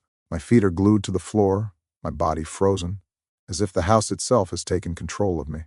The reflection moves. It smiles, a twisted, grotesque grin that stretches too wide, too unnaturally, like it's not a smile at all, but a mockery of one. I feel a chill run down my spine, my skin crawling. The figure in the mirror steps forward, and its hand reaches out slowly, like it's savoring the moment. And then it speaks. "You're not who you think you are." The voice is low, guttural, and it echoes in my mind, vibrating through my skull. I can't move. I can't speak. The world around me begins to blur. The edges of the room warping, shifting as the figure in the mirror steps closer, its hand still reaching out, its smile growing wider. I belong here, just like the rest of us. The words feel like poison, slipping into my ears, poisoning my thoughts. I try to scream, but no sound comes out. I want to run, to escape, but my body refuses to obey. I am trapped in the mirror, trapped in the room with the thing that is not me, the thing that has taken my place. And then, I see it. In the reflection, I see myself. But it's not me. It's another me, twisted, broken, its eyes wide and hollow, staring back at me with a gaze that chills me to the core. It smiles that same twisted grin, its hands reaching out to me, pulling me closer. "When you are me," it says, "and I am you." My body moves, but not of my own volition. I feel myself stepping forward, closer to the mirror, closer to the thing that is me but isn't me. I don't know what's happening anymore. I don't know what's real and what isn't. The figure in the mirror takes my hand, and suddenly, the world shifts. I'm no longer standing in the room. I'm standing in the town, but everything is wrong. The buildings are distorted, their shapes twisted and unnatural. The streets stretch into an endless void, and the shadows loom larger than the buildings themselves, like they're trying to devour everything in their path. And everywhere, I see the faces from the paintings, from the mirrors, from the walls. They're everywhere, their eyes following me, watching me with that same twisted grin. I try to scream, but no sound comes out. I try to run, but my feet are heavy, like I'm wading through mud. The faces are closing in on me, their mouths opening wider, their eyes growing darker. And then, I hear it. The voice, "You're one of us now." And I understand that I've always been one of them, that I've always belonged here, in this town, in this darkness, that the house, the mirrors, the whispers, they've been waiting for me to remember. And now, I know. There's no escape. I don't know how long it's been since I lost track of time. It feels like I've been walking for hours, or maybe days. The town, it's different now. I can feel it. The air is heavier, thicker, like it's pressing down on me from all directions. The whispers, they've grown louder, clearer, like they're inside my head now, scratching at my thoughts, filling every space with their cold, dead voices, and can't escape. The words echo through my skull, making my head spin. I want to block it out, to run, to get away from whatever this place is, but my feet keep moving, dragging me deeper into the abyss. I don't know where I'm going, and I don't know why I'm still moving. It's like the town is calling to me, pulling me forward, forcing me to walk toward whatever dark truth it's hiding. I've been through this before. The twisting streets, the crumbling houses, the empty windows staring down at me like they know something I don't. But this time, it's different. I can feel it in the walls, in the ground beneath me, in the very air I breathe. This place is alive. It's watching me. I turn another corner, and there it is again, another house. This one looks older than the others, like it's been here longer, forgotten by time. The door is cracked open, a thin sliver of light spilling out into the darkness. I don't know why I feel drawn to it.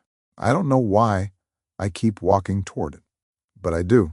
I push the door open, the hinges creaking like a warning. The air inside is cold, stale, and it smells like something decayed, something long dead. I step inside, my footsteps echoing in the emptiness, and immediately I feel it. The presence, it's here, in this house, watching me, waiting for me. I don't want to look, but I can't help myself. I look around, and the first thing I see is the mirrors. They're everywhere. Large, tall mirrors all over the walls, reflecting everything and nothing at once. I walk through the room, my gaze flicking to each one, but I can't stay focused. I don't want to look. I know what I'll see. I know the mirrors don't just show me. They show something else. Something wrong. I turn away, my breath shallow, and walk deeper into the house. The whispers grow louder, filling the room, the walls, the very air. I can feel them crawling beneath my skin, filling my mind with their cold, hateful words. Come closer. I stop dead in my tracks. The voice isn't in my head anymore. It's in the room with me, and it's coming from behind me. I turn slowly, my heart hammering in my chest, and I see it, the reflection. It's me, but it's not. The mirror that I avoided, the one I didn't want to look at, it's showing me something else. The image of me is wrong. My face is twisted, contorted in a way that shouldn't be possible. My eyes are wide, unnaturally wide, and they're staring at me, unblinking, unfeeling. I reach out, but I stop myself. I know I shouldn't touch it. I shouldn't look, but I can't help it. I can't stop myself. I step closer to the mirror, my body moving on its own, drawn in by the image in front of me. As I get closer, the reflection changes. It shifts, like the glass is alive, like it's reacting to me. My reflection, no, not mine, it steps forward. It smiles. That same twisted, broken grin. The face, my face, twists into something that is both familiar and alien at the same time. It's me, but it's not. It's something else. Come closer. It whispers again, its voice coming from the mirror, but not from the reflection. It's from behind me, from the walls, from the very fabric of the house. You can't escape. You belong here with us. I stagger back, my breath catching in my throat. The mirror is alive. The house is alive. They're all alive. I can feel it, deep in my bones. The walls are closing in, and the reflection, it's not me anymore. The thing in the mirror smiles wider, its teeth stretching, impossibly long, too sharp.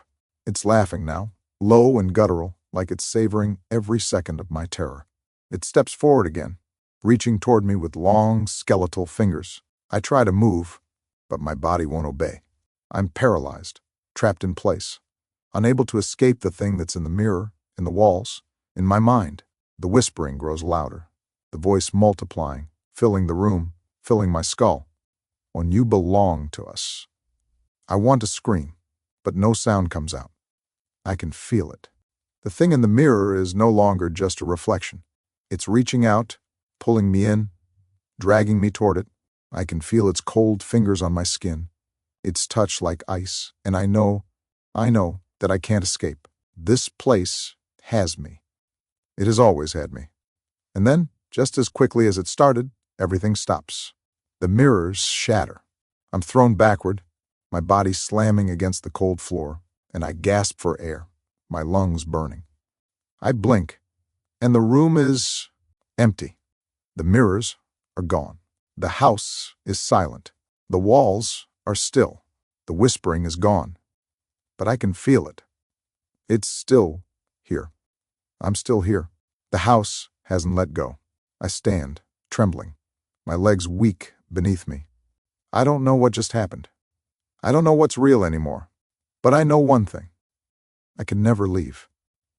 I turn to the door, but it's not there. The hallway is gone. The house has shifted again, leaving me with nothing but darkness. I can hear the scratching again, from deep within the walls, echoing through the emptiness. I know what's coming, and I know, this time, I'm not running. It's happening again. I don't know how much longer I can endure this, the pressure, the constant pull of the shadows, the whispers that are no longer whispers. They're screams, scratching at the edges of my mind. The town, this cursed place, has become my reality, and I am trapped in it, suffocating in its grip. I can feel it. The walls are closing in on me. The house that once seemed like a refuge, an escape, now feels like a prison. Every room I enter is colder, darker, more suffocating. The air is thick with decay, and the sound of scratching, clawing, gnawing, it never stops.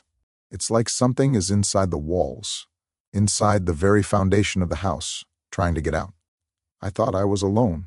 I thought that if I kept walking, if I kept moving, I would find a way out. But the further I go, the more I realize there is no escape. There's nowhere to run. Every door I open leads to another room, another hallway that stretches into an endless void. The house is infinite, it seems. Or maybe it's the town. Maybe the entire town is alive, waiting for me to break, to lose myself completely.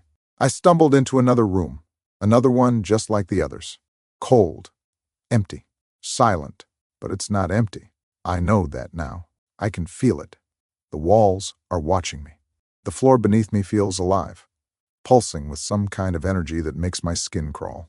I try to breathe, to steady myself, but it's hard.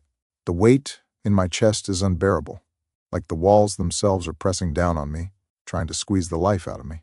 The whispers are louder now, and they're not just whispers anymore. They're voices, low, guttural voices that come from nowhere and everywhere at once. "You're not alone." I stop, my heart hammering in my chest. I turn around, but the room is empty. It's silent, but the air feels thick, like something is just out of sight, watching me. I know it's not my imagination. The house is alive, and it's watching me. I turn and walk toward the door. It's there, at the far end of the room, just beyond the shadows. I don't know what's behind it, but I feel the pull, that insistent tug in my chest that makes me reach for the handle. When I open it, I see a hallway. Long, narrow. The floorboards creak underfoot, like they're groaning, like the house is sighing with relief. The walls are lined with more doors, but something's different now. The air is heavier, thick with something I can't name. A presence, a feeling. I start walking down the hallway, each step echoing in the silence. But the silence isn't peaceful. It's suffocating. It's filled with the sound of my own heartbeat, my own breath. But everything else, everything around me, feels wrong. The house is too quiet. The walls are too still. And then I hear it. A voice, soft, faint, but clear. I turn around. I freeze. My heart stops, the blood draining from my face. The voice is so familiar, so wrong. It's mine, but it's not. It's like my voice has been twisted, distorted, warped into something unrecognizable. I don't want to turn around. I don't want to face whatever's behind me. But I can't help it. I turn, slowly, my body betraying me. The hallway is empty, but then I see it. A door. It's not like the others. This one is different. It's old, rotting, the wood warped and cracked. The doorknob is covered in rust, and there's a faint, almost imperceptible light seeping from beneath it. I don't want to open it. I know I shouldn't. But my hand moves on its own, and I can feel it. The door, the pull, the darkness beyond it. My fingers brush the cold metal, and I twist the handle. The door opens with a creak, and the room beyond is unlike anything I've seen before. It's a small, cramped space, but the walls are covered in eyes. Dozens of them. Hundreds, all staring at me. The eyes are embedded in the walls, the ceiling, the floor. They're all watching me, unblinking, unfeeling. Some are wide open, others narrow, their pupils small and dilated, their gaze following me as I step into the room. I want to turn and run, but I can't. I'm paralyzed. The eyes, they're everywhere, and I can feel them, pressing into my skin, burrowing into my mind. I hear the whisper again, but this time it's louder, clearer. They're watching you. I back away, but the eyes follow me. They move, the walls shift, and the eyes, they're moving, and they're getting closer. When you can't escape, the voice says again, and I realize it's not just the walls. It's not just the house. It's them, the eyes. The watchers. They're the ones who've been here all along, watching, waiting. They've been waiting for me. I turn and run, but the eyes, they don't stop. They're all around me, closing in, their gazes heavy, suffocating. I can feel their weight on my chest, pressing down until it's harder and harder to breathe. I reach the door, but it's locked. I can't open it. The walls are closing in, the floor is shifting beneath me, and I can feel the eyes. They're on me. They're inside my head now, crawling through my thoughts, consuming me. I scream, but no sound escapes. I'm trapped. The walls are closing in. I can feel them tightening around me, pressing me further into the heart of this nightmare. The whispers have become a constant hum in my ears, always there, always just beneath the surface of my thoughts. They never stop. They never let up. We can't leave. One of you belong to us.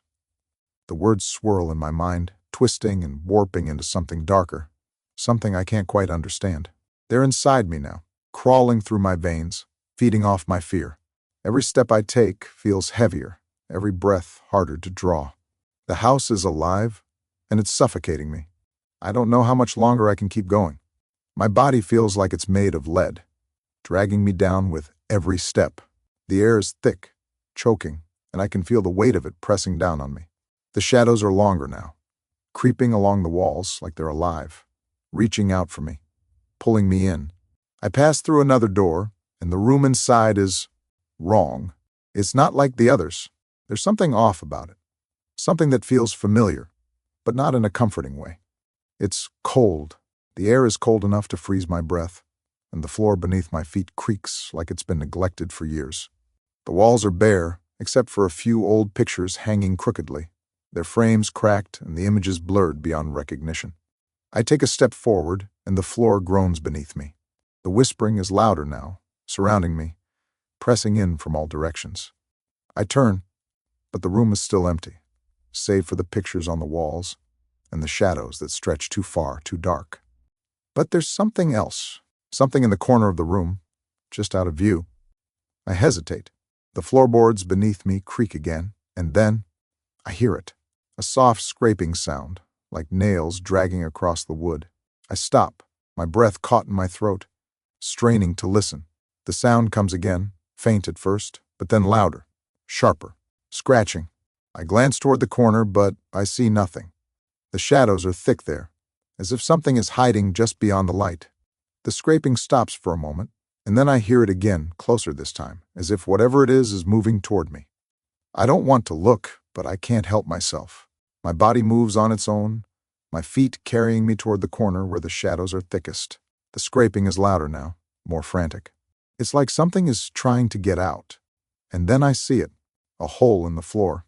Small at first, but large enough for something, or someone, to crawl through. It's dark inside, too dark to see. But I can feel it. There's something beneath the floor, something moving, something that doesn't belong here.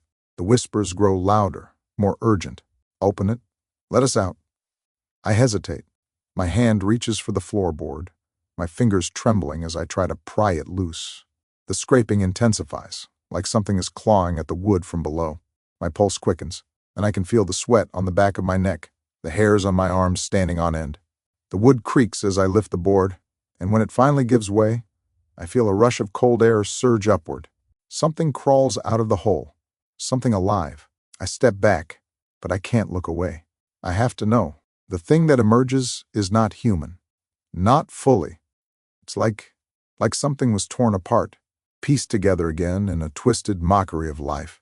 Its skin is pale, almost translucent, and its body moves unnaturally, jerking and twitching like it's not used to being in the light.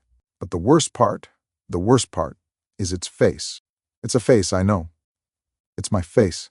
Or it was. It's twisted, stretched, and warped beyond recognition. But I see the eyes. They're mine. They were mine. But they're empty now. Hollow. Like they've been carved out from the inside. The thing's mouth curls into a grotesque smile, and I can hear it laughing. As you've found me, the thing says, its voice low, guttural. So I've been waiting for you. I want to run, but my feet are stuck. The thing steps forward, its limbs jerking with unnatural speed, and I can't move, can't look away. Its hands, long, bony fingers, reach out toward me, the nails sharp and jagged like claws. I can feel them, feel its gaze, like it's inside my mind, inside my soul. But you can't leave. It whispers, and as it moves closer, I feel the room growing colder, the shadows thickening, wrapping around me like chains. I can't breathe. The air is thick with the smell of rot, of decay. But then, just as it reaches for me, the floor beneath me gives way. The world tilts, and I'm falling through the darkness, through the floor, down into the void. I hear the things laugh, echoing in my mind, but it fades as I fall further into the darkness. And then, just as quickly as it began, everything stops. The ground beneath me is solid again, and I find myself in a new room, a new hallway, one I don't recognize. The walls are smooth, almost too smooth, and the air is colder than it's ever been. But it's silent, too silent. I stand up, my body trembling, my mind racing. I can feel the weight of the thing behind me, in the shadows, but when I turn, there's nothing there. Only the cold, the darkness, and the walls that are pressing in on me once again. And then I hear it. The scratching, the scraping, the whispering. It's in the walls. You can't escape. And I know, deep down, that I will never leave. Not this time. Not ever. I don't know where I am anymore. The boundaries of the town, the rooms, the very air around me, they've all begun to blur into one endless, suffocating void. It's like I'm trapped in a nightmare that's stretched beyond the limits of time, a place where nothing makes sense and everything is wrong. I've been walking through the same streets, seeing the same houses over and over. They don't change. They don't move. But the feeling inside me, inside my head, it does. It grows with every passing second, like the walls of this town are closing in tighter, suffocating me slowly, piece by piece. I don't know how much longer I can stand it. The whispers are deafening now. They're not just voices in my head anymore. They're coming from the walls, from the ground, from the very air I breathe. They claw at my mind, whispering things I can't understand, things I don't want to understand. And you belong here. We've been waiting for you. It's too late. I clutch my head, my fingers digging into my skull, trying to block out the voices. But they're everywhere. They won't stop. They've invaded my thoughts, my memories. The sound is inescapable. I walk faster, my heart pounding in my chest. I have to get out of this place. I have to find a way to escape before it consumes me entirely. The town is different now. It's no longer the place I once knew, if I ever knew it at all. The buildings have shifted. The houses are taller, their windows black and empty, like they're staring at me. The streets seem longer, stretching out into the distance, and I feel as though I'm walking in circles, trapped in a maze with no exit. I turn down another alley, the air colder now, heavier. There's a door at the end, old and rusted, and the light that spills through the cracks is faint, almost sickly. Something about it calls to me, pulls me forward, urging me to open it, to step inside. I don't want to, but I do. I reach for the door handle, and as soon as my fingers touch the cold metal, I feel it. A shock runs through me, like an electric current, and for a split second, I feel as though I'm being pulled into the door itself. My vision blurs, my head spins, and I stagger back, disoriented. But the door opens anyway, without me touching it, as if the house itself has opened it for me. Inside, it's dark. The room is small, cramped, and the air smells stale, musty, like something long forgotten. The walls are covered in old photographs, their edges curled, the faces in the photos faded, unrecognizable. But they're there, eyes staring at me from every picture, every frame. I feel them, watching. The whispers are louder now, almost tangible, like they're speaking directly into my ears. Look closer, they say. They're waiting for you. I step further into the room, my feet moving against my will. I can't stop. The door slams shut behind me with a deafening thud, and I jump, my heart racing.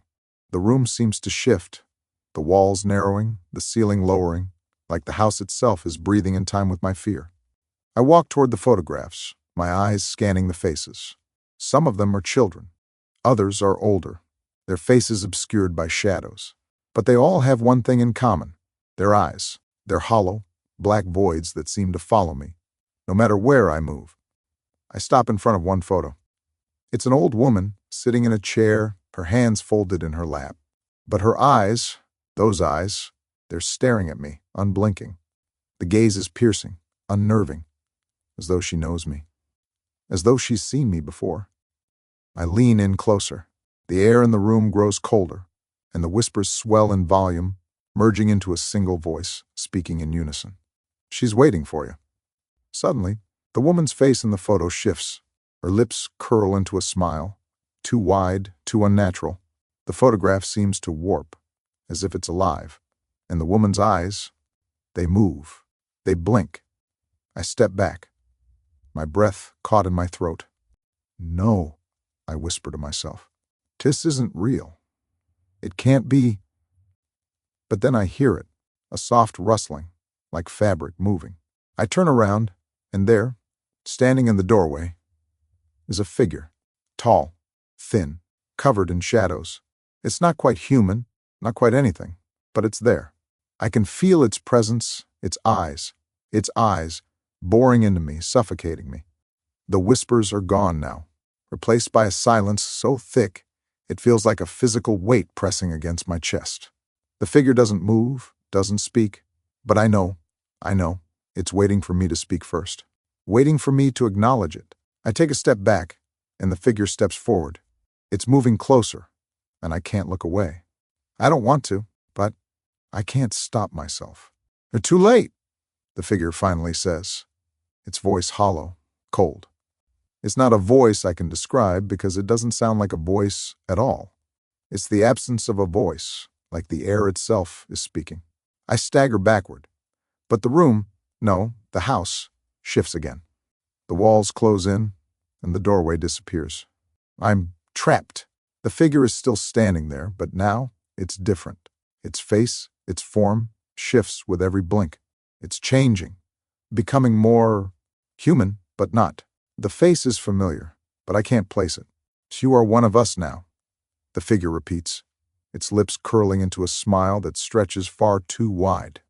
It leans closer, and I can smell it now. The rot, the decay. The house creaks, groans, and I hear something moving beneath the floorboards. Scratching, scraping, clawing its way toward me. The air grows colder, and I feel something brush against my skin. I try to scream, but no sound comes out. I'm frozen, immobilized. The figure steps closer, its hands, long, bony fingers, reaching for me. And I know that no matter how much I try to fight, no matter how hard I try to move, I am powerless. The room grows darker, and the figure, it is me. It smiles, its eyes black pits of emptiness. And as it leans closer, I hear the final words that seal my fate. Welcome home. I can feel it again. The pull. It's so subtle, so insistent, like a tug in my chest, drawing me deeper into the heart of the town. The air is thick with dread, suffocating me, pressing down on my lungs with every breath I take. It's as though the very atmosphere has become alive, moving, shifting, following me, but not in a way that I can explain. It's not a physical presence. It's something else. The whispers have turned into voices. They're no longer just faint echoes in my head. They're real, and they're surrounding me. I hear them clearly now. Sharp, distinct, hissing, as if they're speaking directly to me from all directions. One can't hide from us. It's all connected. One belong here. The words invade my thoughts, wrapping around them like thick ropes, tightening, constricting. I can't escape them. I can't escape this place. Every step I take feels like I'm sinking deeper, but it's not just the ground beneath me. It's my mind, my sanity, slipping further into the void. I don't know where I'm going anymore. The streets are endless, looping, changing, never the same. I walk through doors that were never there before. Hallways stretch out before me, and when I look back, the path is gone. The buildings are closing in on me, the windows watching, the doors standing wide open like gaping mouths, waiting to swallow me whole. I pass another house. This one's different. There's no mistaking it. It's not like the others. It's old, worn, crumbling at the edges, but it feels like it's been here forever. The door is ajar, and as I approach, I feel the cold air rush out, wrapping around me like hands made of ice.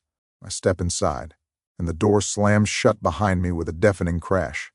My heart skips a beat, my breath catching in my throat.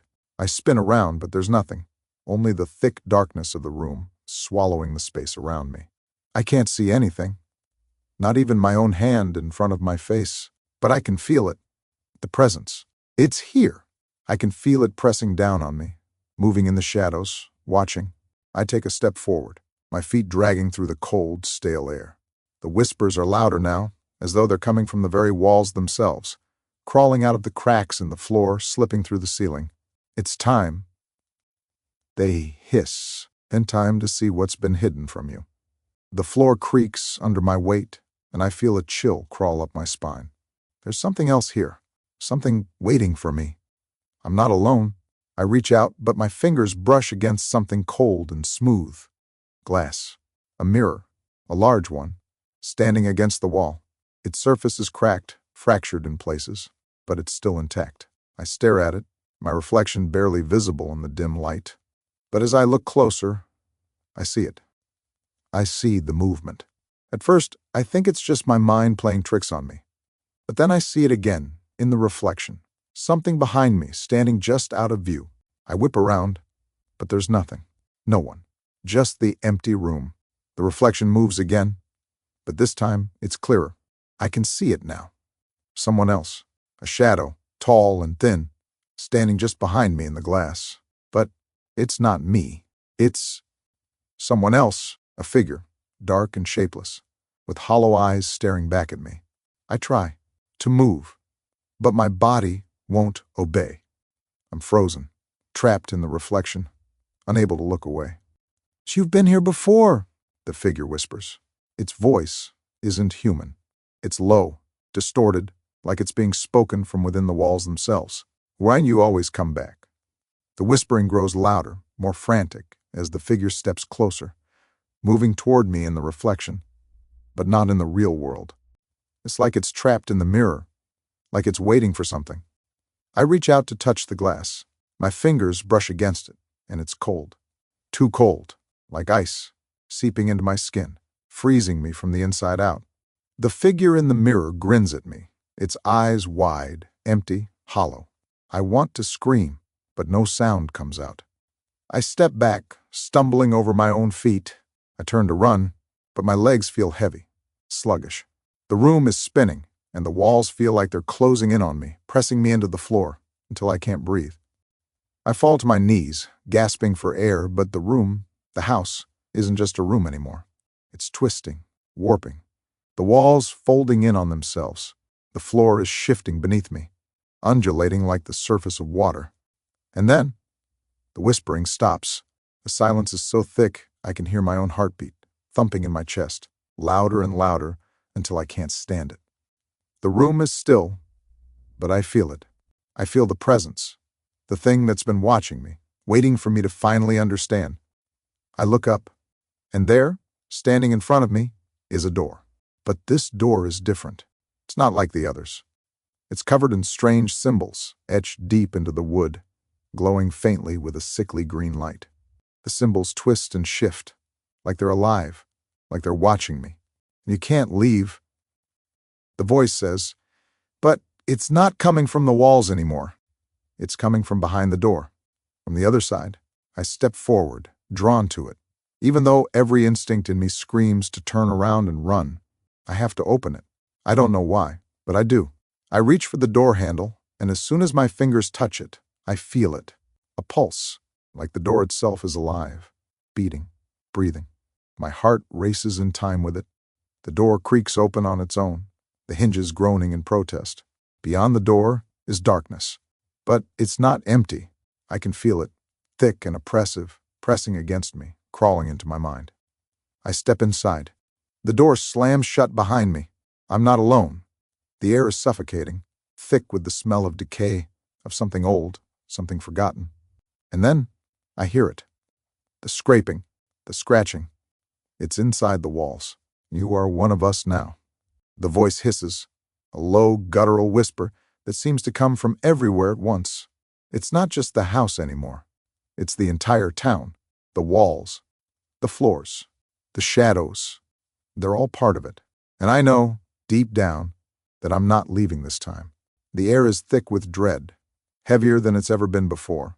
I can feel it now, like the weight of the entire town is pressing down on my chest, pushing me into the ground, suffocating me with its silence.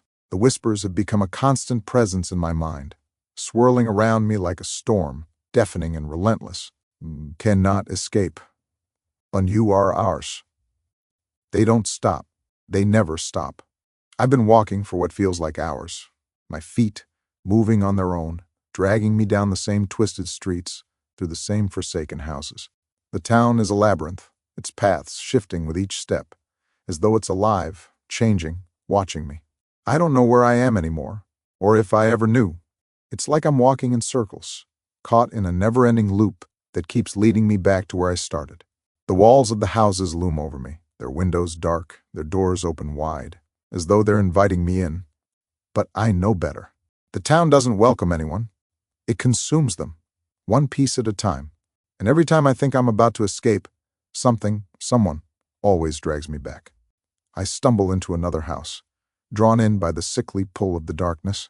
The door creaks open, and I step inside, immediately feeling the temperature drop, the cold biting into my skin. The air is thick, stale, like something has been rotting in here for far too long. The walls are covered in peeling wallpaper, yellowed and torn in places, and the floor is cracked, the wood warped and twisted beneath my feet. I don't want to stay here. I don't want to go any further. But my body moves on its own, forcing me deeper into the house, dragging me towards something I can't see, something I don't want to find. I step into the living room and immediately I'm hit by a suffocating feeling of déjà vu. This room, it's familiar, too familiar. I've been here before. I know I have. The furniture is old, worn, and covered with sheets that have long since turned gray with dust.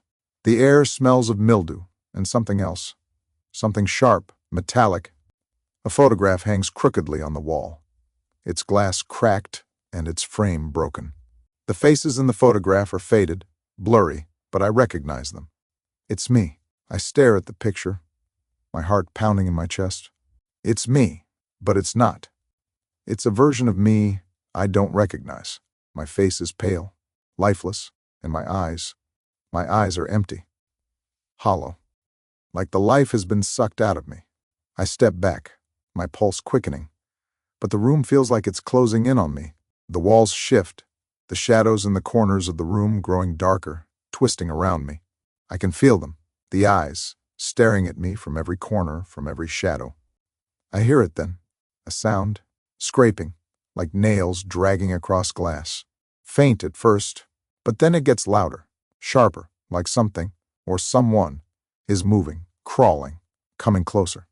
I turn, but there's nothing behind me. The room is still, except for the shadows that seem to shift and writhe. But I feel it, the presence. It's there, just out of sight, waiting for me to turn around, to face it. The scraping sound stops, and in the sudden silence, the whispering starts again. You've seen it now. The voice is soft, almost a hum, but it's unmistakable. It's coming from behind me, from somewhere deep within the walls. The walls are breathing again, I realize. They're breathing. I can't breathe. The air is thick, suffocating. The shadows grow darker, thicker, closing in on me. I turn toward the hallway, but the walls seem to stretch, elongating before me, as though the house is expanding, swallowing the space around me. I have to leave. I have to find the door. But as I turn back, the hallway is gone. Instead, there's a door. It's not like the others.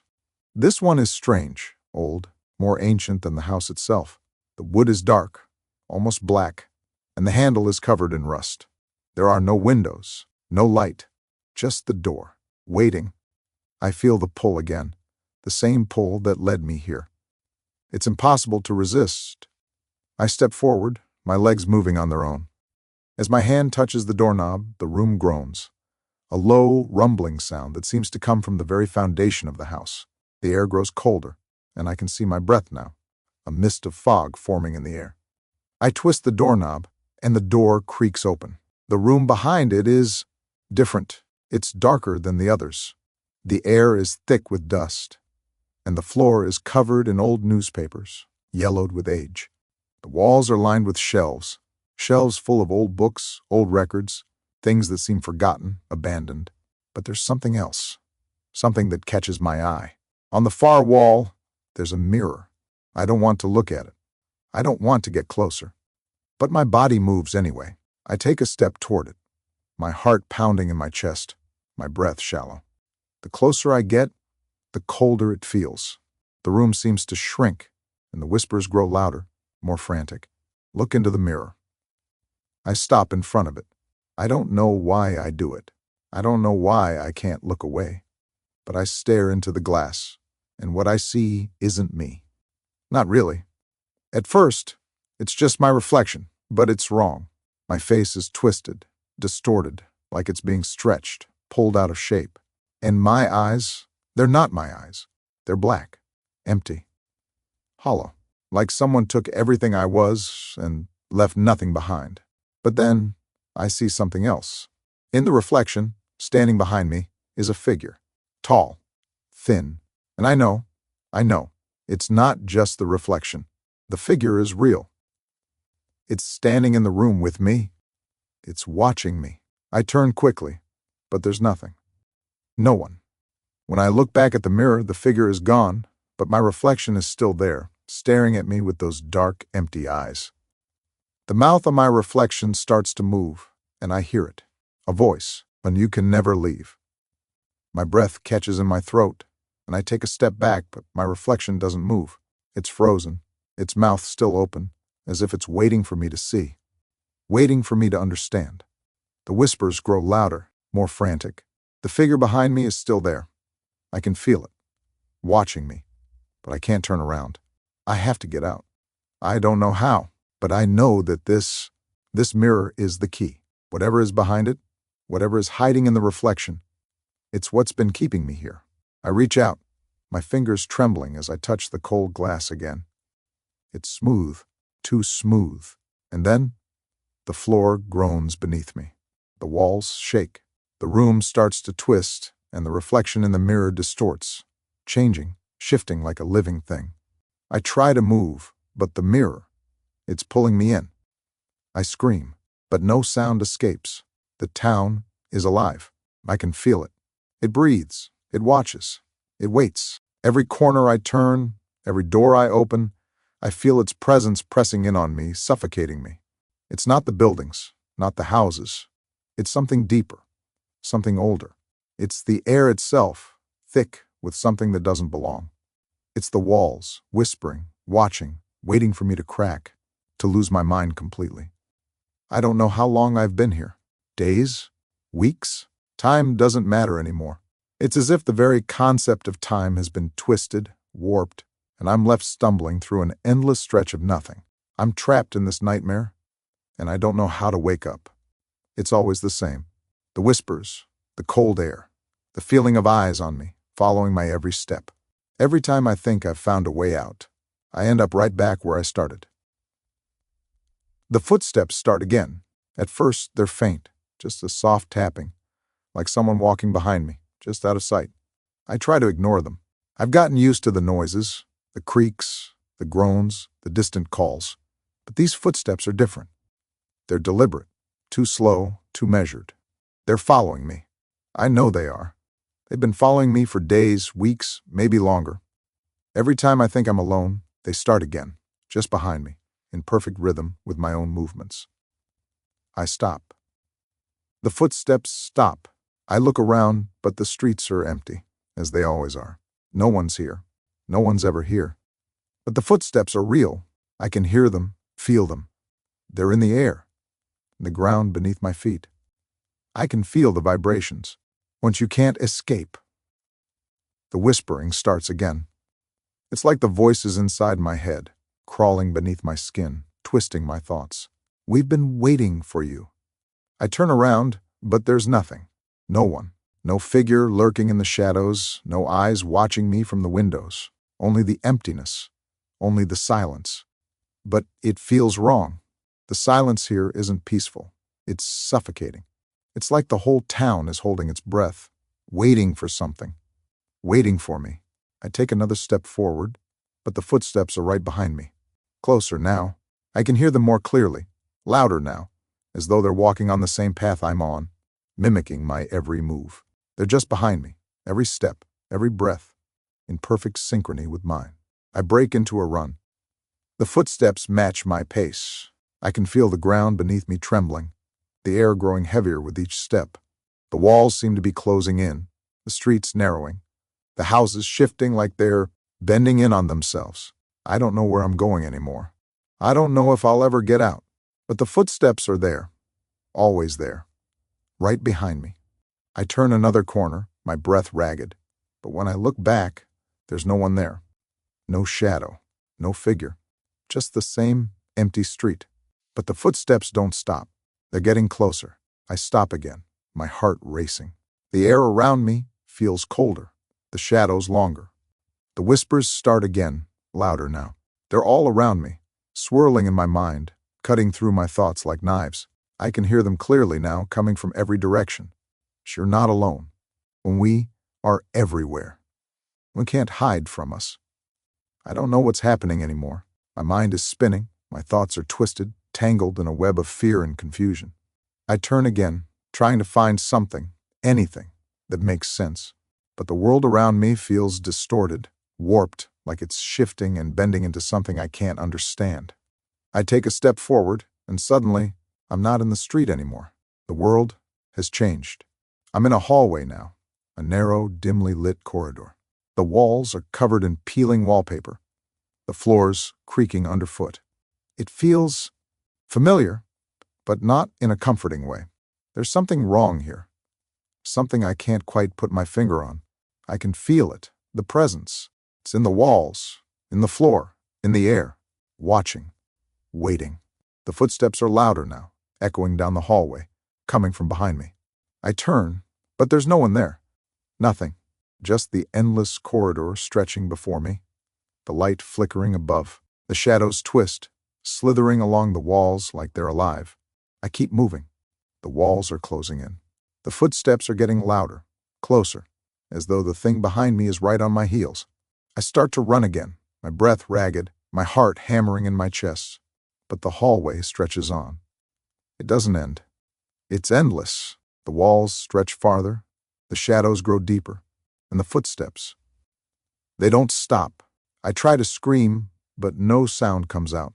The air is thick with something cold, something foul. I reach the end of the hallway, but there's no door.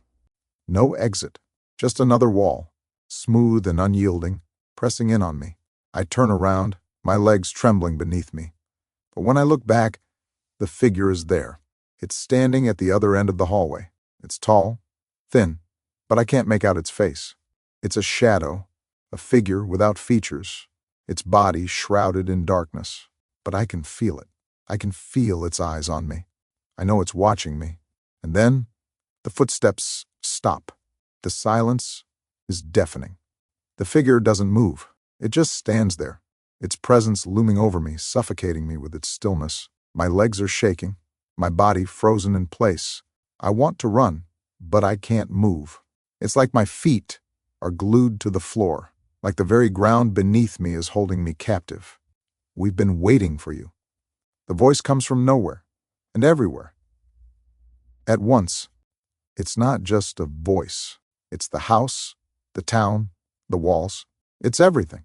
It's in my head, in my bones, in my very soul. And then, I hear it. A door. A creak. A slow, deliberate opening. I turn, and standing in front of me is another door. This one is different from all the others. It's old, weathered, covered in strange symbols. Symbols I recognize. Symbols that feel like they belong to me, like they're etched into my skin, burned into my memories. I reach for it, my hand trembling, and the moment my fingers touch the handle, the door opens. The room beyond is dark, but I can feel something, someone, waiting for me. I step inside, and I'm trapped. I feel it again, the pressure. It's not physical, but it's heavier than anything I've ever felt. It presses against my chest, against my mind, suffocating me with its weight. The air is thick, almost viscous, as though every breath I take is a struggle.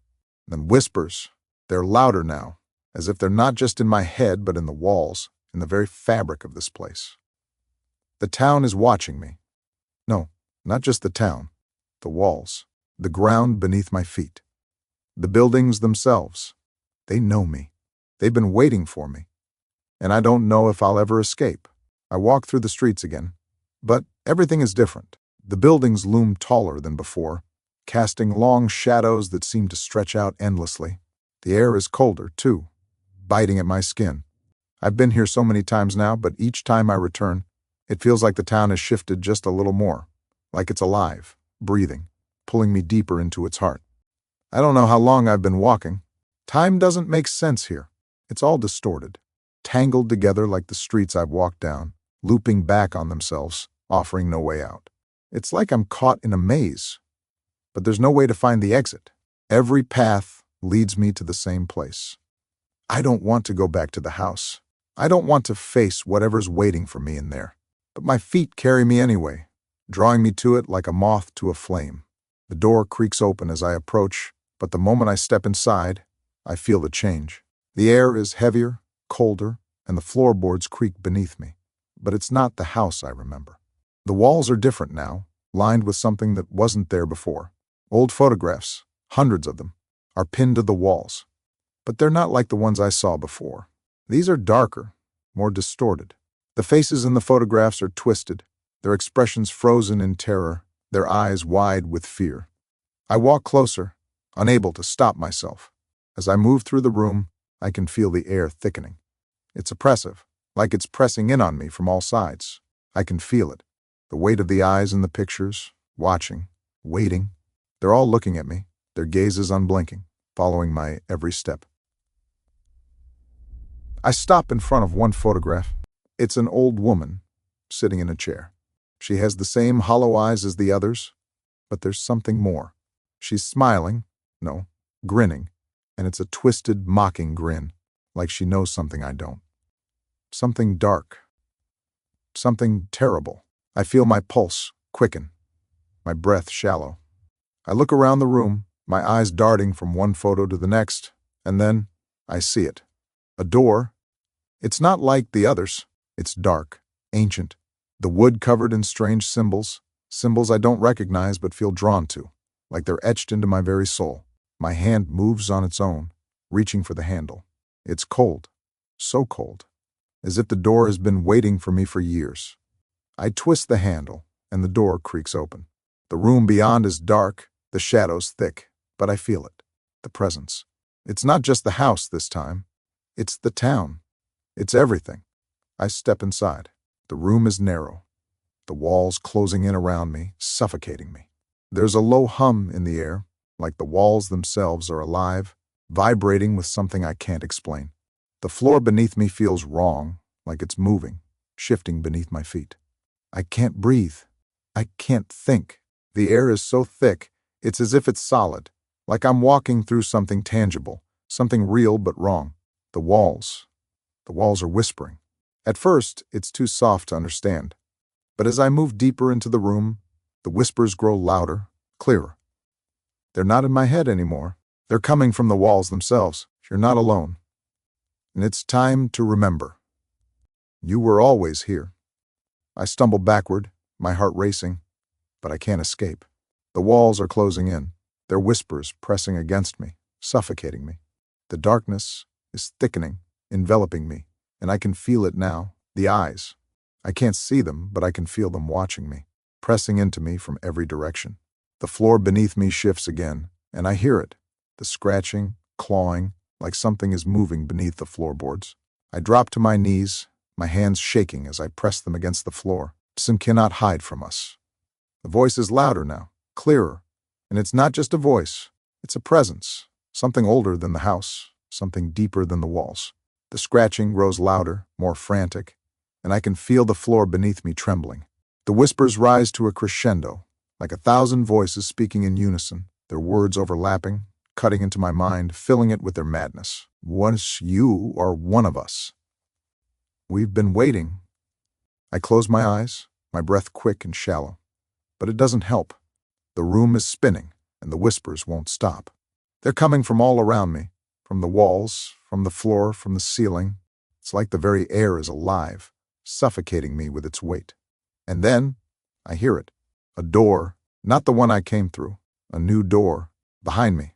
I spin around, and there it is. Standing in the far corner of the room, an old wooden door, barely visible in the dark. The shadows seem to pull at it, like the room itself is trying to keep it closed. But I know I have to open it. I move toward it, my legs unsteady beneath me, but the door doesn't budge. I press my hands against it, my fingers trembling, but it's stuck, frozen in place. I push harder, but it won't open. The walls are closing in. The whispers are too loud now, drowning out everything else. Open it.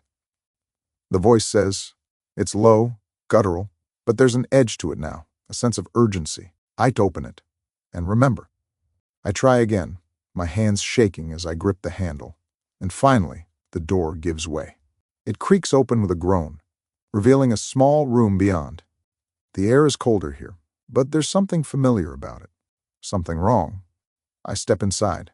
The room is empty, but the walls, are covered in old, faded photographs. The faces in them are familiar. Too familiar. I see my own face, but it's distorted, twisted, like the memories of my past have been warped, pulled out of shape. I stare at the photographs, my heart pounding in my chest, and then it hits me. These aren't just photographs. They're memories, my memories. You've always been here, the voice whispers again. And this time, I understand, and never left. You were always here, waiting to remember. The walls are closing in. The shadows are getting darker. The whispers are louder, filling my head, filling the room. And I understand. I was never meant to escape. I didn't know when the town started to feel like it was crushing me. At first, it was just a sensation, a vague unease that gnawed at the edges of my thoughts. But now it feels like the very walls are pressing in on me, suffocating me, every breath I take more labored than the last. The whispers have changed. They used to be soft, distant, but now they're inside my head, louder than my own thoughts. They come from the walls, the floors, the very air around me. There's no escape from them. You're so close now. Don't you want to know? We've been waiting for you. I can't tell if the voices are real anymore. They feel real, but so does the air, the floor beneath my feet, the walls that close in around me as I move. Everything feels too heavy, too real. I can't think straight. I can barely remember what it was like before all of this, before the town, before the whispers. The longer I stay here, the harder it is to remember anything that could make sense of this madness. I stumble down the street again, my feet dragging. The houses loom around me, their windows empty, their doors wide open. I don't know what's drawing me to them, but I can't stop myself. I walk to another house, but this one feels different. It's not the same as the others. There's something about it, something that makes my blood run cold. I don't want to go inside, but my feet carry me there anyway. I reach for the door handle, and the moment I touch it, a jolt runs through my body like a shock of electricity. I recoil, but my hand stays there, gripping the cold metal as though the house itself is pulling me in. The door creaks open, and I step inside. The air is colder here, thicker. It feels like the house is alive, breathing with me, suffocating me. The walls are covered in shadows that seem to stretch and twist as if they're moving, waiting for something to happen. I glance around the room. It's empty, save for a few pieces of furniture. An old chair, a broken lamp, a cracked mirror that hangs crookedly on the wall. But there's something else in the room. Something that catches my attention. The floor. It's different. I step closer, and my heart skips a beat. The floorboards are cracked, but it's not just the cracks I notice. There are lines, deep grooves in the wood, like something, or someone, has been scratching at it for years. The lines are irregular, spiraling out in different directions, like a web, a pattern I can't quite understand. I kneel down, my hand shaking as I reach out to touch the grooves. But as soon as my fingers make contact with the wood, I hear it. A soft, faint sound, scratching. It's coming from beneath the floor. I freeze. The scratching grows louder, more frantic, like something is trapped beneath the floorboards, trying to get out. I can feel it in my bones, like the sound is vibrating through the wood, through the air, into my skin. Help us. The voice is faint, distant, but I hear it. It's coming from below. Beneath the floor, I step back, my heart racing. The air is thick now, like it's pressing down on me, suffocating me, and I can't breathe. The whispers return, louder than ever, swirling around me, filling my head with their cold, haunting words, and it's too late. You can't leave. I take another step back, and then, without warning, the floor beneath me shifts. I stumble, my feet slipping, and for a brief moment, I lose my balance. The wood creaks loudly, groans beneath me, and I feel something beneath it, something moving. I can hear it now, louder than before, scratching, clawing. I turn toward the door, but it's gone. The door I came through, the one I entered through, is no longer there. There's nothing, just the endless room, the walls pressing in, the shadows stretching, growing larger, darker. The scratching stops, and for a moment, the silence is deafening. I don't know what's worse, the silence or the fact that I can still hear the whispers in my head. They're so close now. I can't escape. I can feel it. It's coming from the walls, the floors, the very air I breathe. The house is alive. The town is alive. The floorboards shift again, and this time I see it.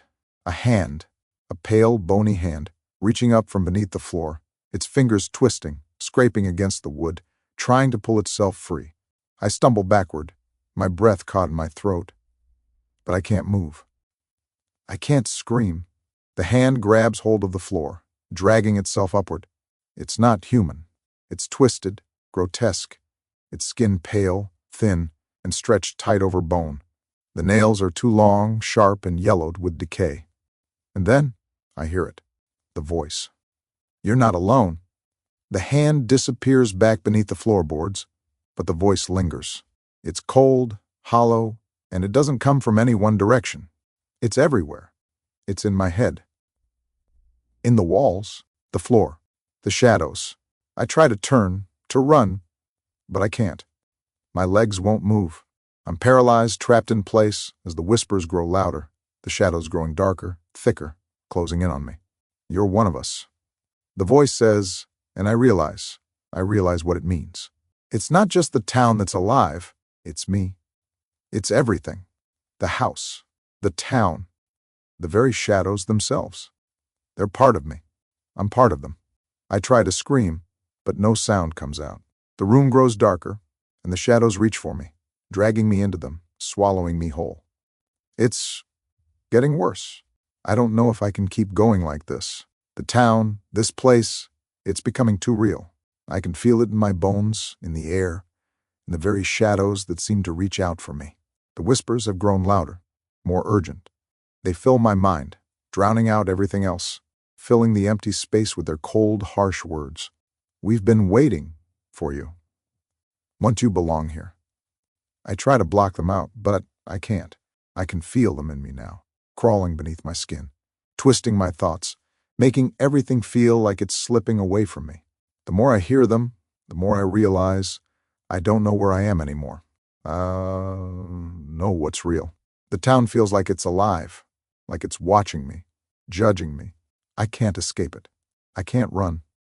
Every time I think I'm getting away, I end up right back where I started, like the streets are looping, like the town itself is a maze with no end. I've walked past the same buildings, the same cracked windows, the same empty doorways, hundreds of times. But today is different. There's something in the air. The walls are watching me. The shadows are moving. The whispers, they're louder, come closer. I hear it again, the voice coming from all directions, but I can't tell where it's coming from. I can't pinpoint it. It's everywhere, crawling through the walls, through the floor, through my thoughts. It's suffocating. I walk down another street, my feet heavy, my body tired, But I can't stop. I have to keep going. I have to find the way out, even though I know, deep down, that there is no escape. Not anymore. The buildings seem to shift, their faces changing. The windows are no longer dark. They're reflecting something. Me, or rather, something that was me. I can see it in the glass, a shadow, a figure, standing just behind me, staring at me with those eyes. Hollow, empty, dead. I spin around, my breath caught in my throat, but there's no one there. I look back at the window, but the reflection is gone, leaving only the empty street behind me. But I know what I saw. I keep walking, but now the town feels like it's closing in on me. The houses are too close. The streets are too narrow. The walls are too high. I can feel the weight of them pressing in on me, as though the entire town is slowly suffocating me. I turn another corner, and there it is. A house, but it's not like the others. This one stands alone, a dark silhouette against the sky. It's massive, too big for the street, and its windows are completely black. I don't know why I feel drawn to it, but I do.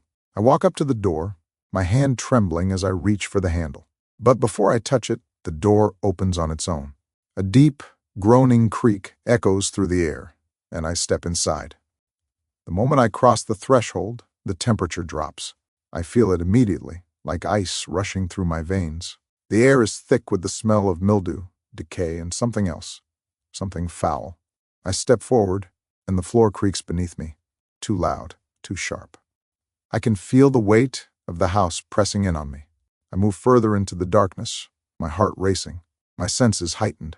The house is alive. I can feel it.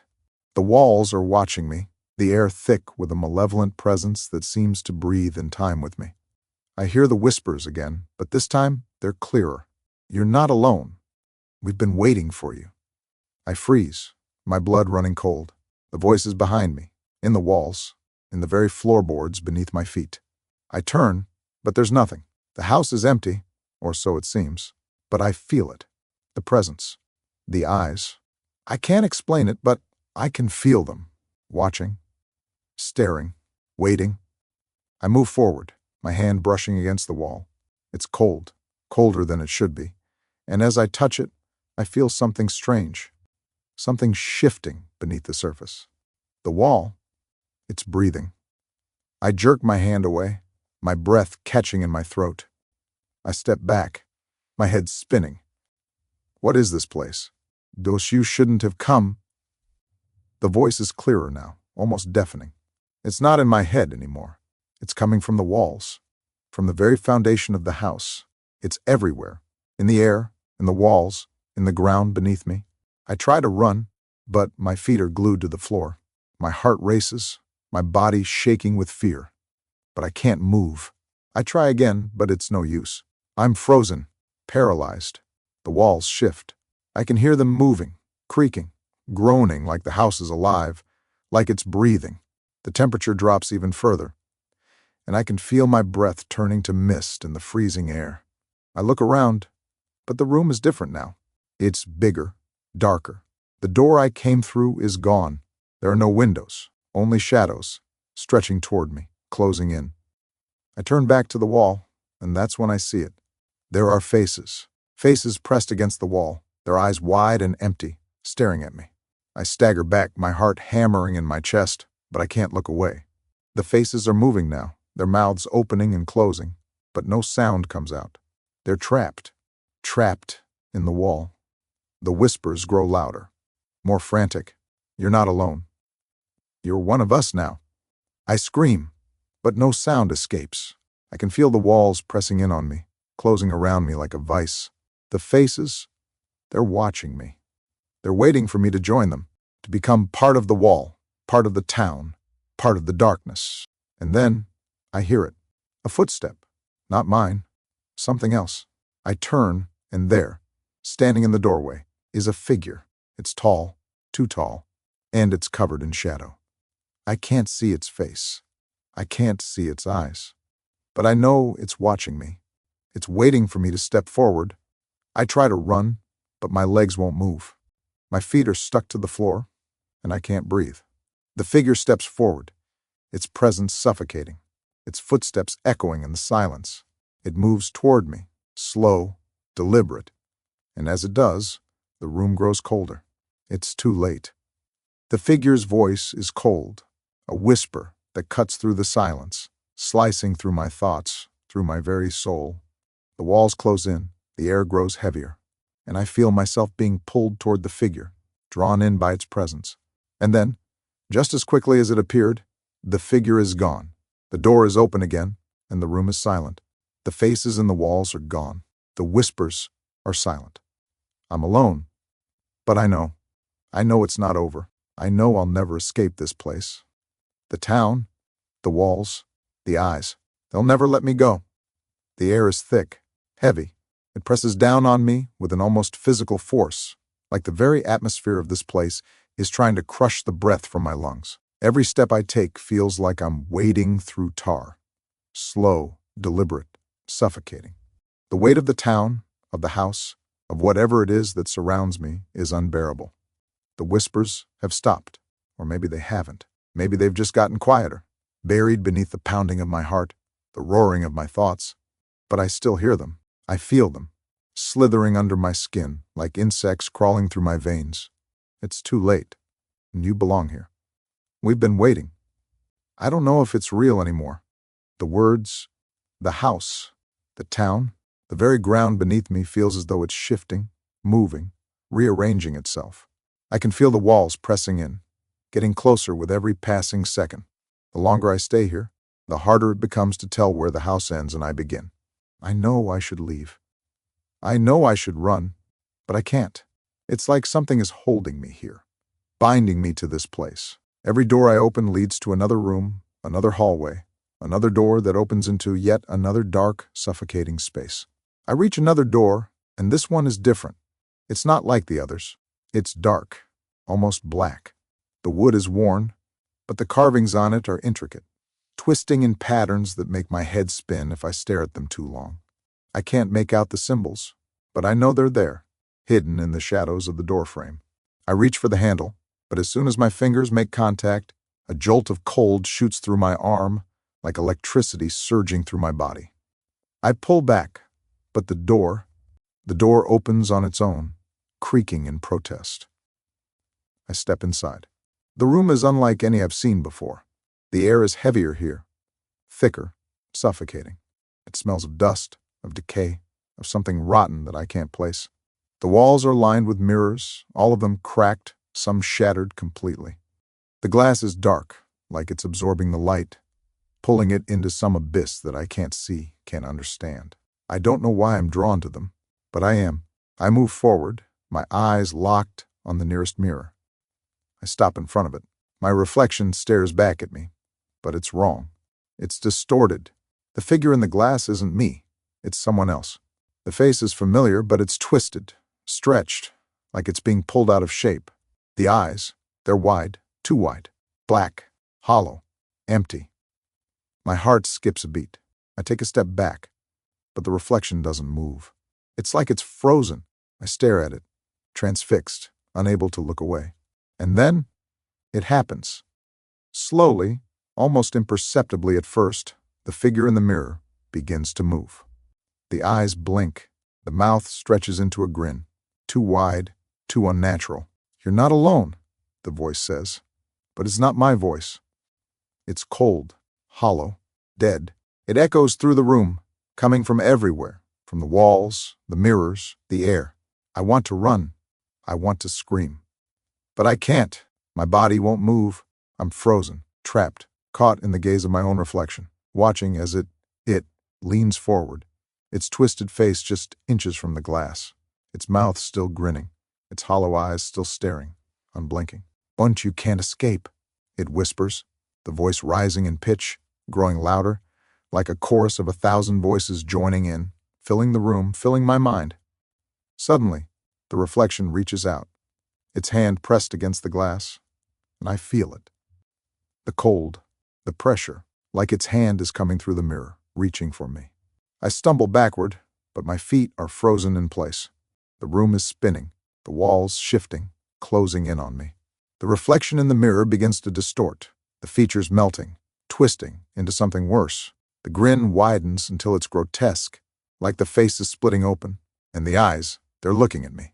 Not through the mirror, but at me, directly at me. I try to scream, but no sound escapes. The room is too quiet now, too still. The only sound is my heartbeat, pounding in my chest, faster, louder, until I can't hear anything else. And then, it stops. The figure in the mirror stops moving. It's still, its mouth frozen in that horrible grin, its black, hollow eyes staring back at me. But something has changed. The room is darker now, the shadows deeper. The mirrors, they're all changing. They're not just reflecting anymore. They're alive.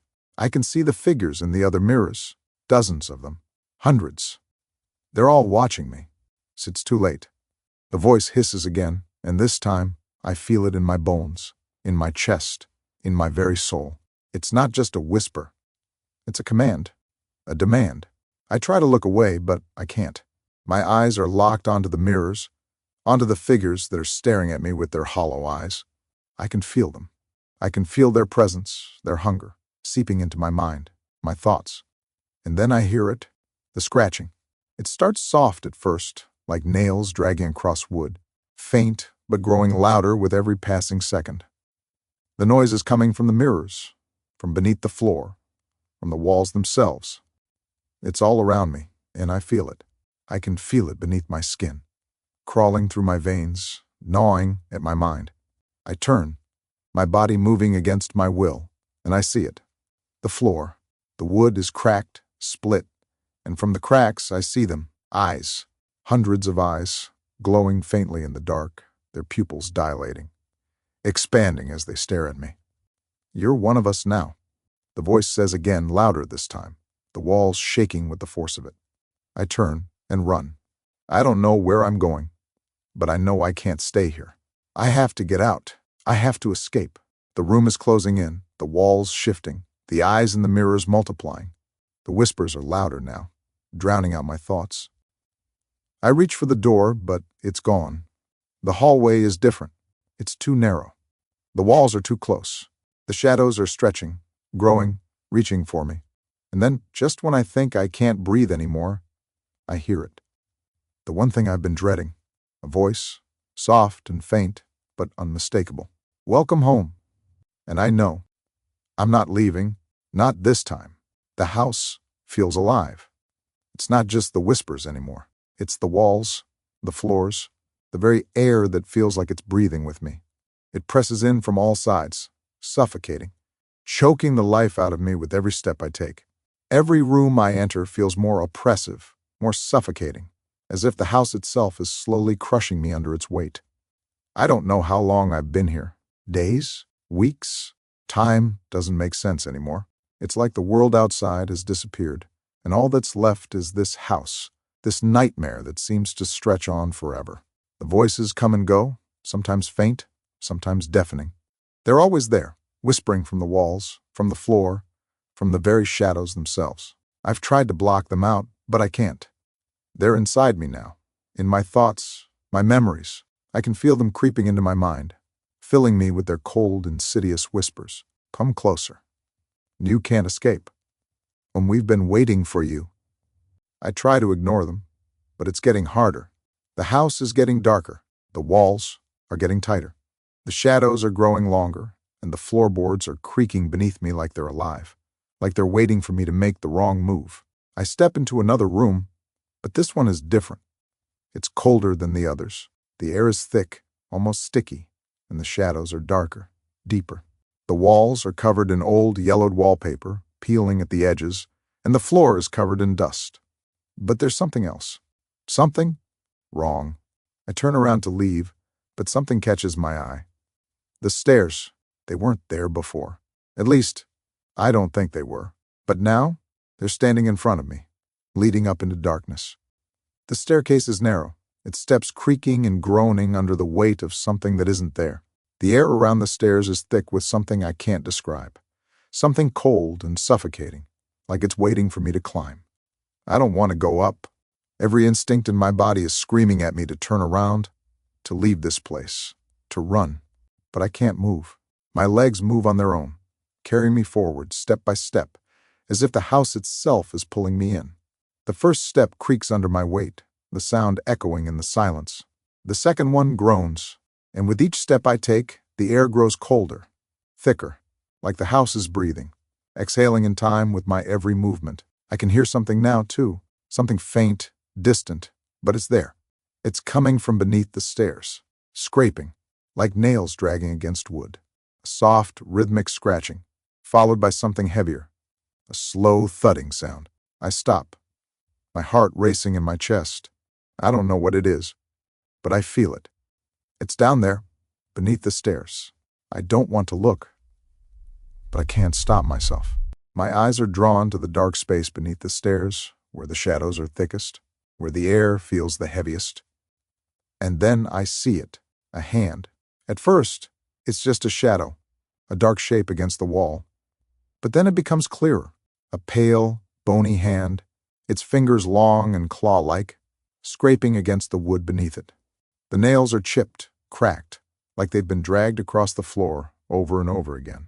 The hand moves, slowly, deliberately, as though it's testing the space, testing the air, waiting for something. I take a step back, my breath caught in my throat, but the hand doesn't stop.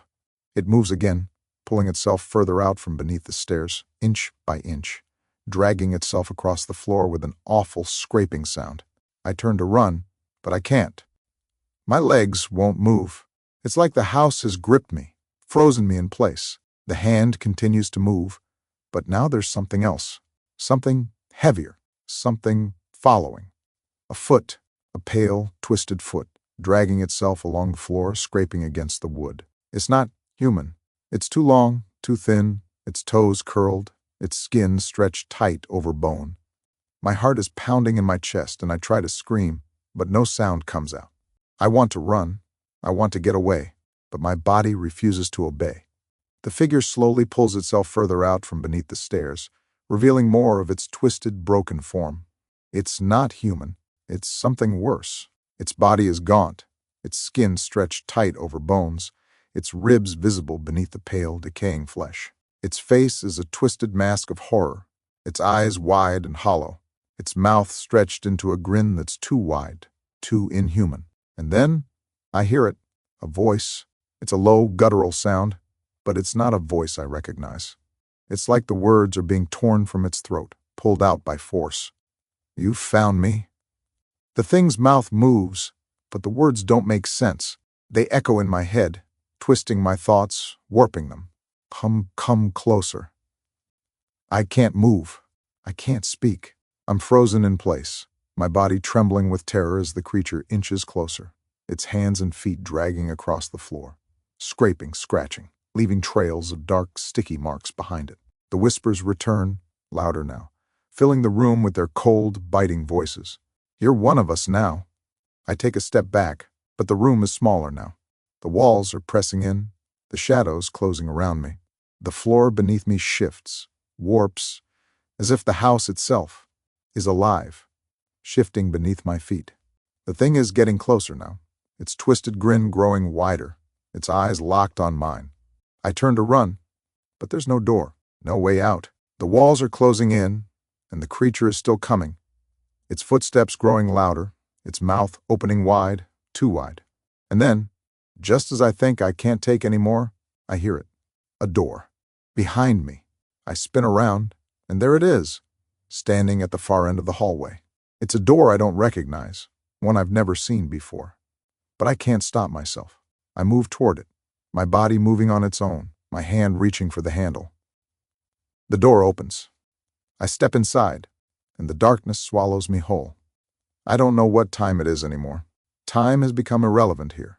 The sun doesn't rise, the moon doesn't set. The town exists in a perpetual twilight, a place where time doesn't matter, where everything feels distorted.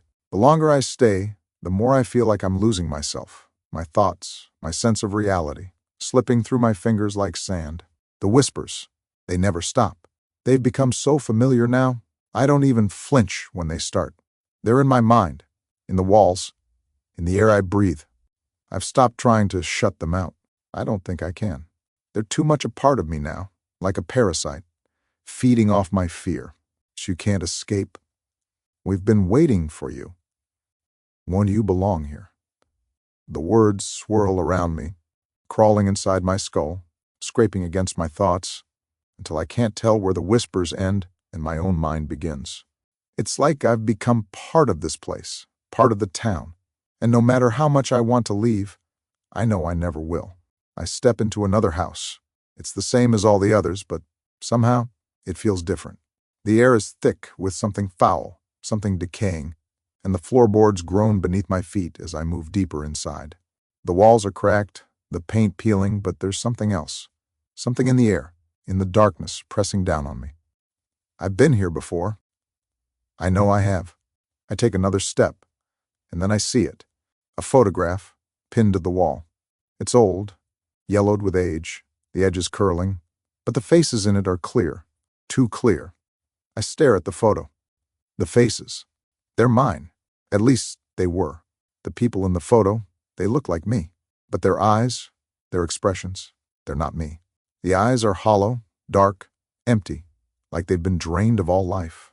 The faces are twisted, distorted, like something's been carved into them, something I can't quite understand.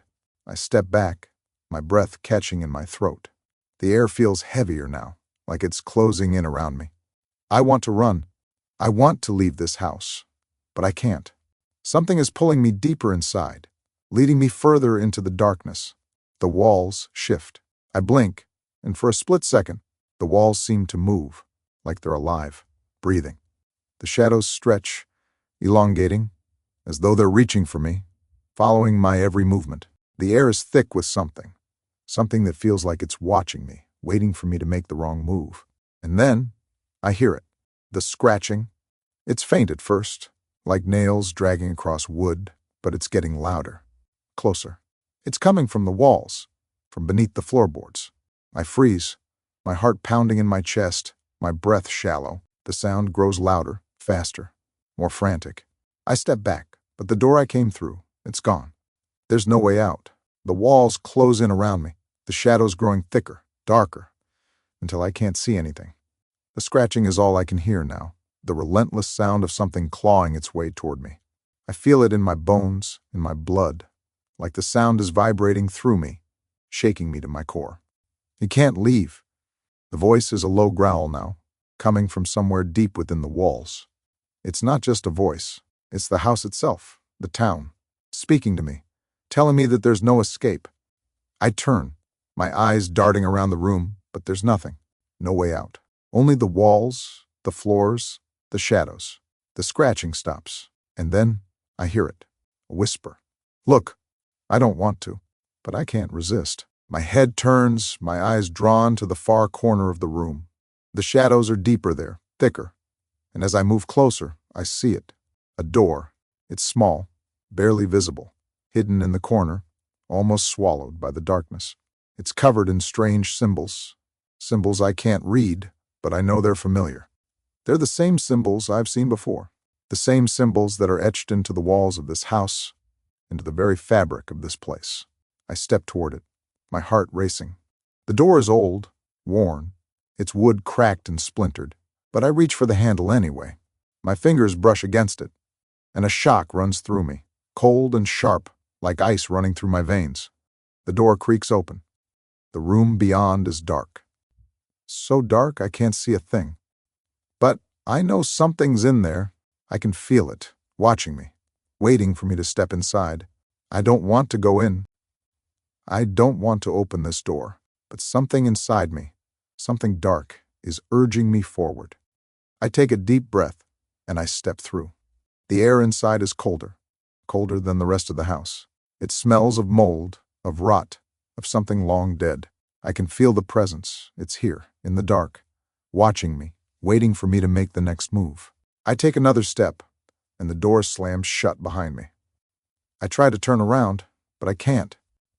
The door won't open. It's locked, sealed, and I'm trapped. I feel something shift beneath my feet. The floor, the ground, it's moving. I look down, but it's too late. The floorboards begin to crack, and from beneath them, from deep within the house itself, something emerges. It's a hand, pale and skeletal, its fingers long and sharp, its nails jagged. It reaches up, pulling itself from beneath the floor, dragging itself toward me. I back away, but the walls, they're moving now too. The space around me is shrinking, the shadows closing in, the air growing thick, suffocating. The hand reaches for me, its fingers brushing against my leg, cold like ice. I try to scream, but no sound escapes. I stumble back, my head spinning, and then I see it. The faces. They're on the walls now, hundreds of them, thousands, all of them staring at me with those hollow, empty eyes, their mouths open in silent screams, their twisted faces pressed against the walls, against the floor, against the ceiling. Can't escape. The voice whispers again, louder this time. The hand moves closer, dragging itself across the floor toward me, its fingers stretching, reaching for me. The walls close in. The faces scream. And I know there's no way out. I don't know how I ended up here. The streets don't make sense anymore. The buildings are warped, their faces twisted, as though they're no longer just structures, but creatures themselves, watching, waiting for me to step out of line. The walls, the windows, the doors, all of it is shifting, bending, and I can feel it. The town is alive, and it's not letting me go. I try to move faster, to get out, but every step I take feels like I'm sinking deeper into quicksand. The whispers have become more insistent, louder, like the very air is speaking to me. You're not alone, so can't escape. We've been waiting for you. They're everywhere now. Inside my head, in the walls, in the very ground beneath my feet.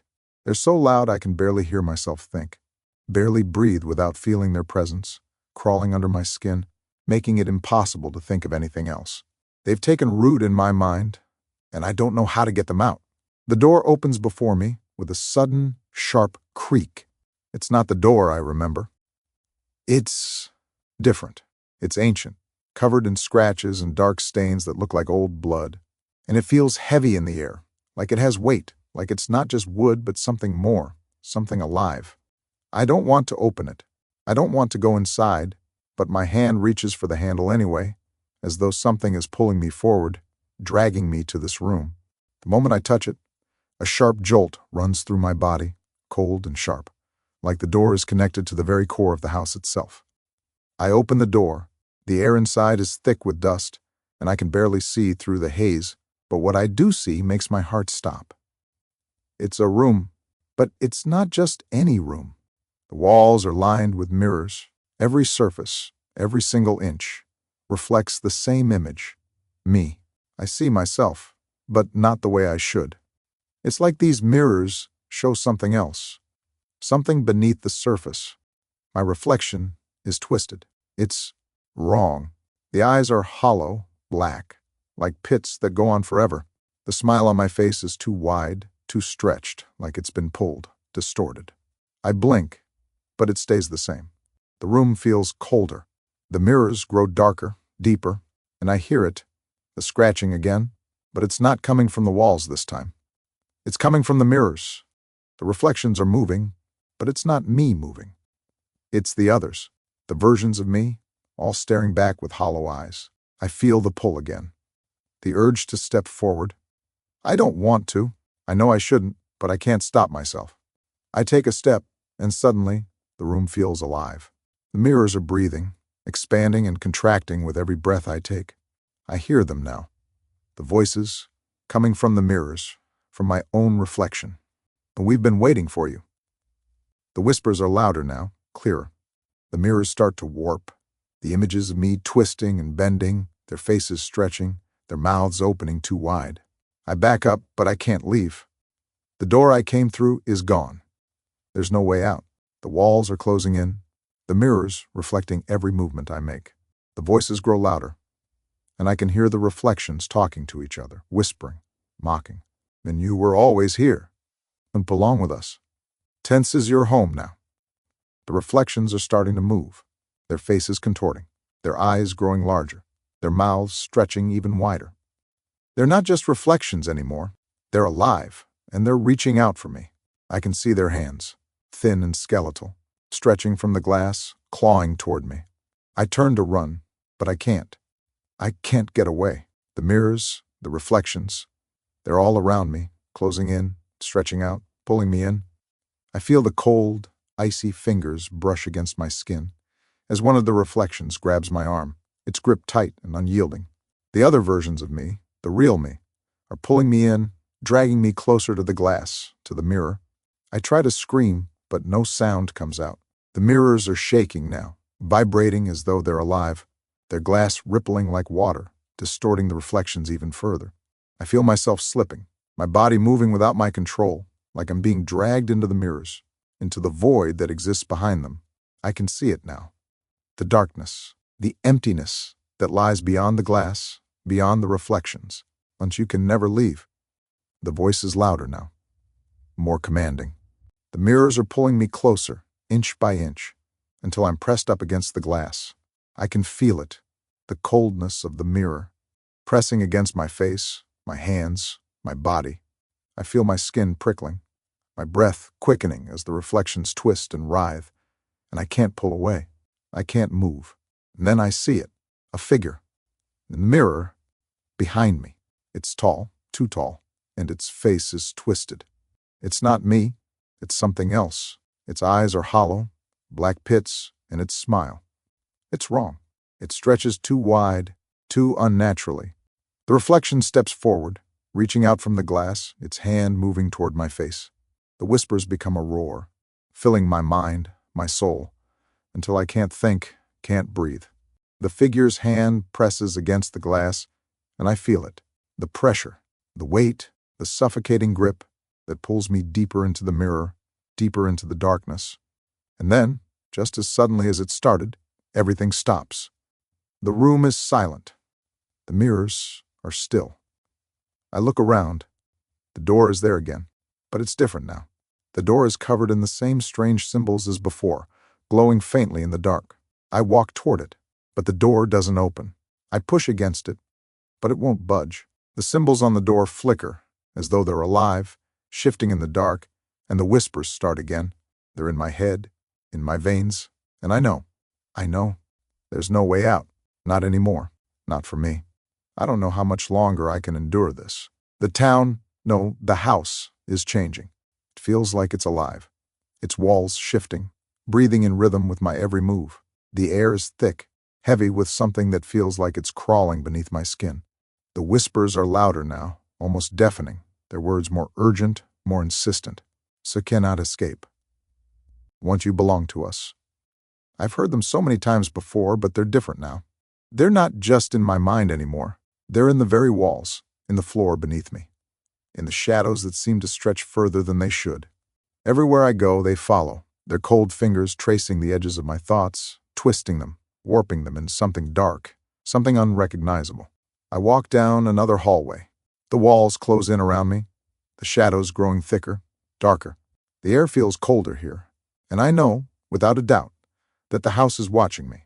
Every step I take, every breath I draw, feels like an intrusion into something I don't fully understand, something that's waiting for me to break, to let go. I pass another door. It's old, dark, the wood warped with age, and something about it feels wrong. The handle is cold, colder than it should be, like it's been waiting for me. I reach for it without thinking, my hand trembling, and the door creaks open as soon as my fingers touch the handle. The room beyond is empty, or so I think at first. I step inside, my breath caught in my throat.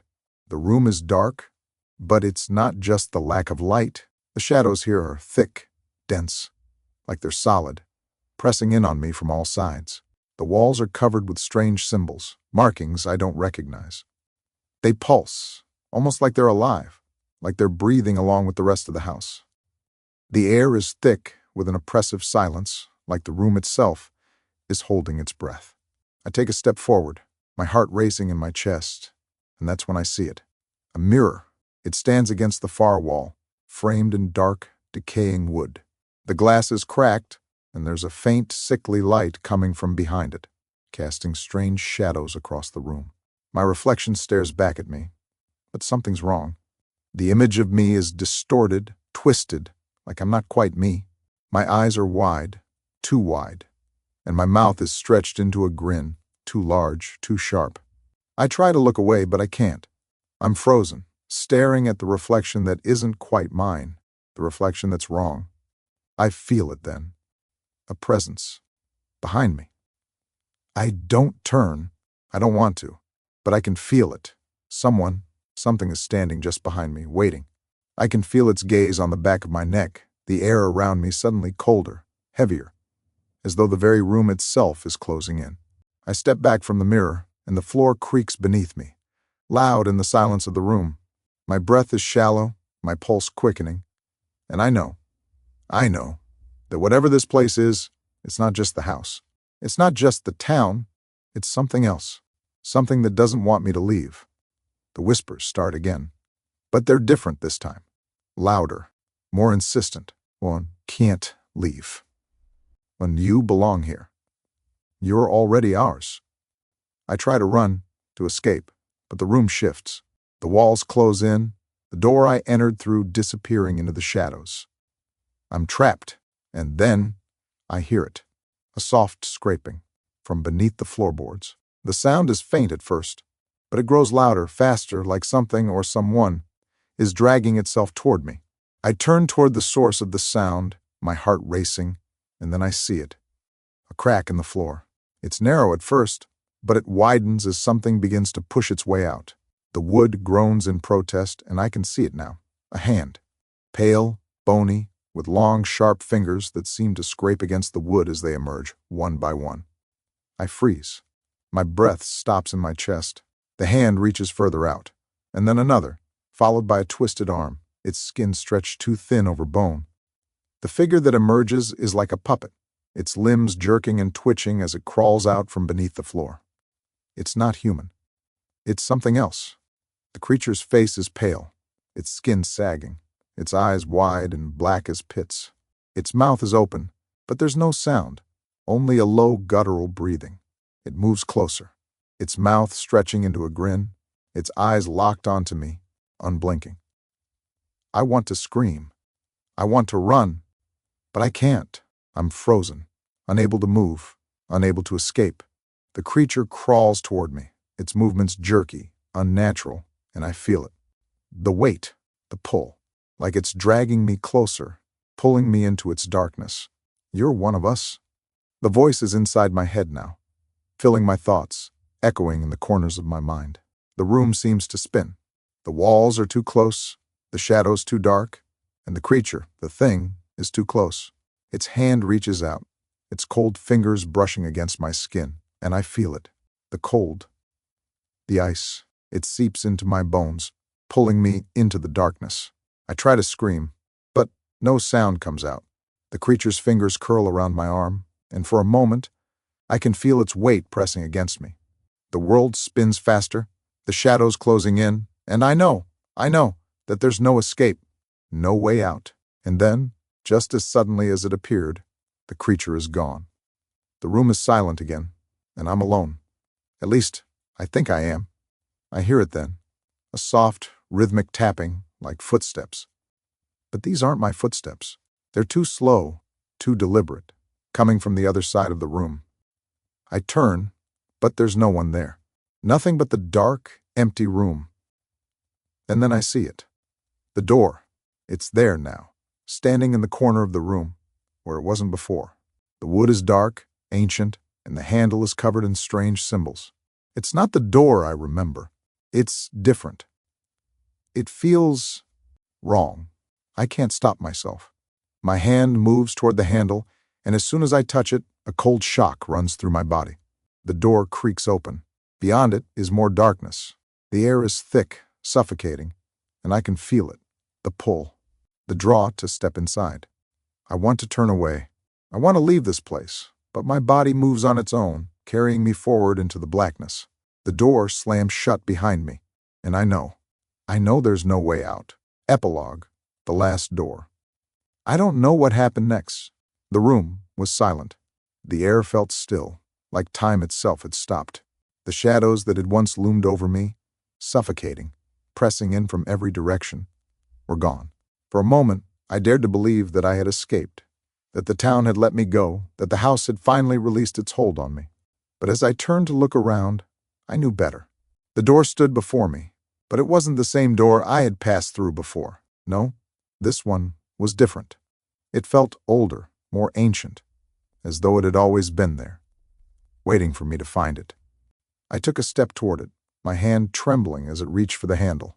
I could feel the pull, the tug in my chest, urging me to open it, to step through it. But even as I touched the cold metal, I knew I was not ready. But what choice did I have? The moment my fingers made contact, the door creaked open, and a wave of cold rushed over me. The darkness behind it was so thick, so deep, it seemed to swallow the light. I couldn't see what lay beyond the threshold, but I could feel it. The presence, the weight of whatever was on the other side, waiting, watching, for me to step through. I hesitated. A million thoughts ran through my head. Should I turn back? Was this my chance to escape? Or was this the final trap, the one that would pull me deeper into the nightmare I had been running from? But then, I heard it. A voice. Not the whispering that had followed me through the walls, not the voices that had crawled into my mind. This was different. It was a voice I knew, a voice I hadn't heard in what felt like a lifetime. "You're not alone," it said, so softly that I almost couldn't hear it. I spun around, my breath caught in my throat, but there was no one there. No shadow, no figure, just the empty room and the dark void before me. I turned back to the door, my hand shaking as I stepped closer, unable to resist the pull. "Come in," the voice called again, the words heavy with something dark, something ancient. "We've been waiting for you." The darkness beyond the door beckoned, pulling me forward. I stepped through. The moment my foot crossed the threshold, everything shifted. The world tilted. The walls, the floor, the very air around me. It all began to move, to change, to bend. The door slammed shut behind me with a deafening crash, sealing me inside. I was no longer in the house. I was no longer in the town. I was in something else. Something beyond comprehension, beyond anything I had ever known. I could feel the weight of it all. The eyes. The watchers. They were everywhere, pressing against me, reaching out to pull me deeper into the dark. The room around me twisted, distorting, folding in on itself, and I could hear the faint sound of footsteps, slow, deliberate, coming closer. "When you were always meant to be here," the voice echoed, reverberating through the darkness. I turned, but there was no one. Nothing. Just the endless dark. And then I understood. The door, the house, the town, they had all been leading me here. This was where it all began. And now, this was where it would end. But I didn't know how. All I knew was that the door had closed behind me, and now there was no way out. The darkness pressed in, and I felt myself being pulled deeper and deeper into the void. I wasn't sure if I was moving forward or if the world was moving around me. It was as though time itself had broken, splintered, and I was lost in a place where nothing made sense, where nothing was real. And then I saw it, a light, faint, distant, like a beacon calling me from the farthest corner of the darkness. But I couldn't reach it. No matter how hard I tried, the light remained just out of reach, flickering, fading, taunting me. But something was watching. Something was waiting. And I knew, in that moment, that I was never truly alone. I stepped forward, my body moving on its own, drawn to the light. The air around me seemed to hum, to pulse with a strange energy, and I could feel it. The eyes, the presence, the watchers who had followed me from the beginning. They were all here, with me, and they were waiting for me to make the next move. The light flickered again, just ahead of me. And then, the voice came again. "Once you can never leave." I reached out for the light, but it slipped through my fingers like smoke, vanishing into the darkness. And the room closed in on me.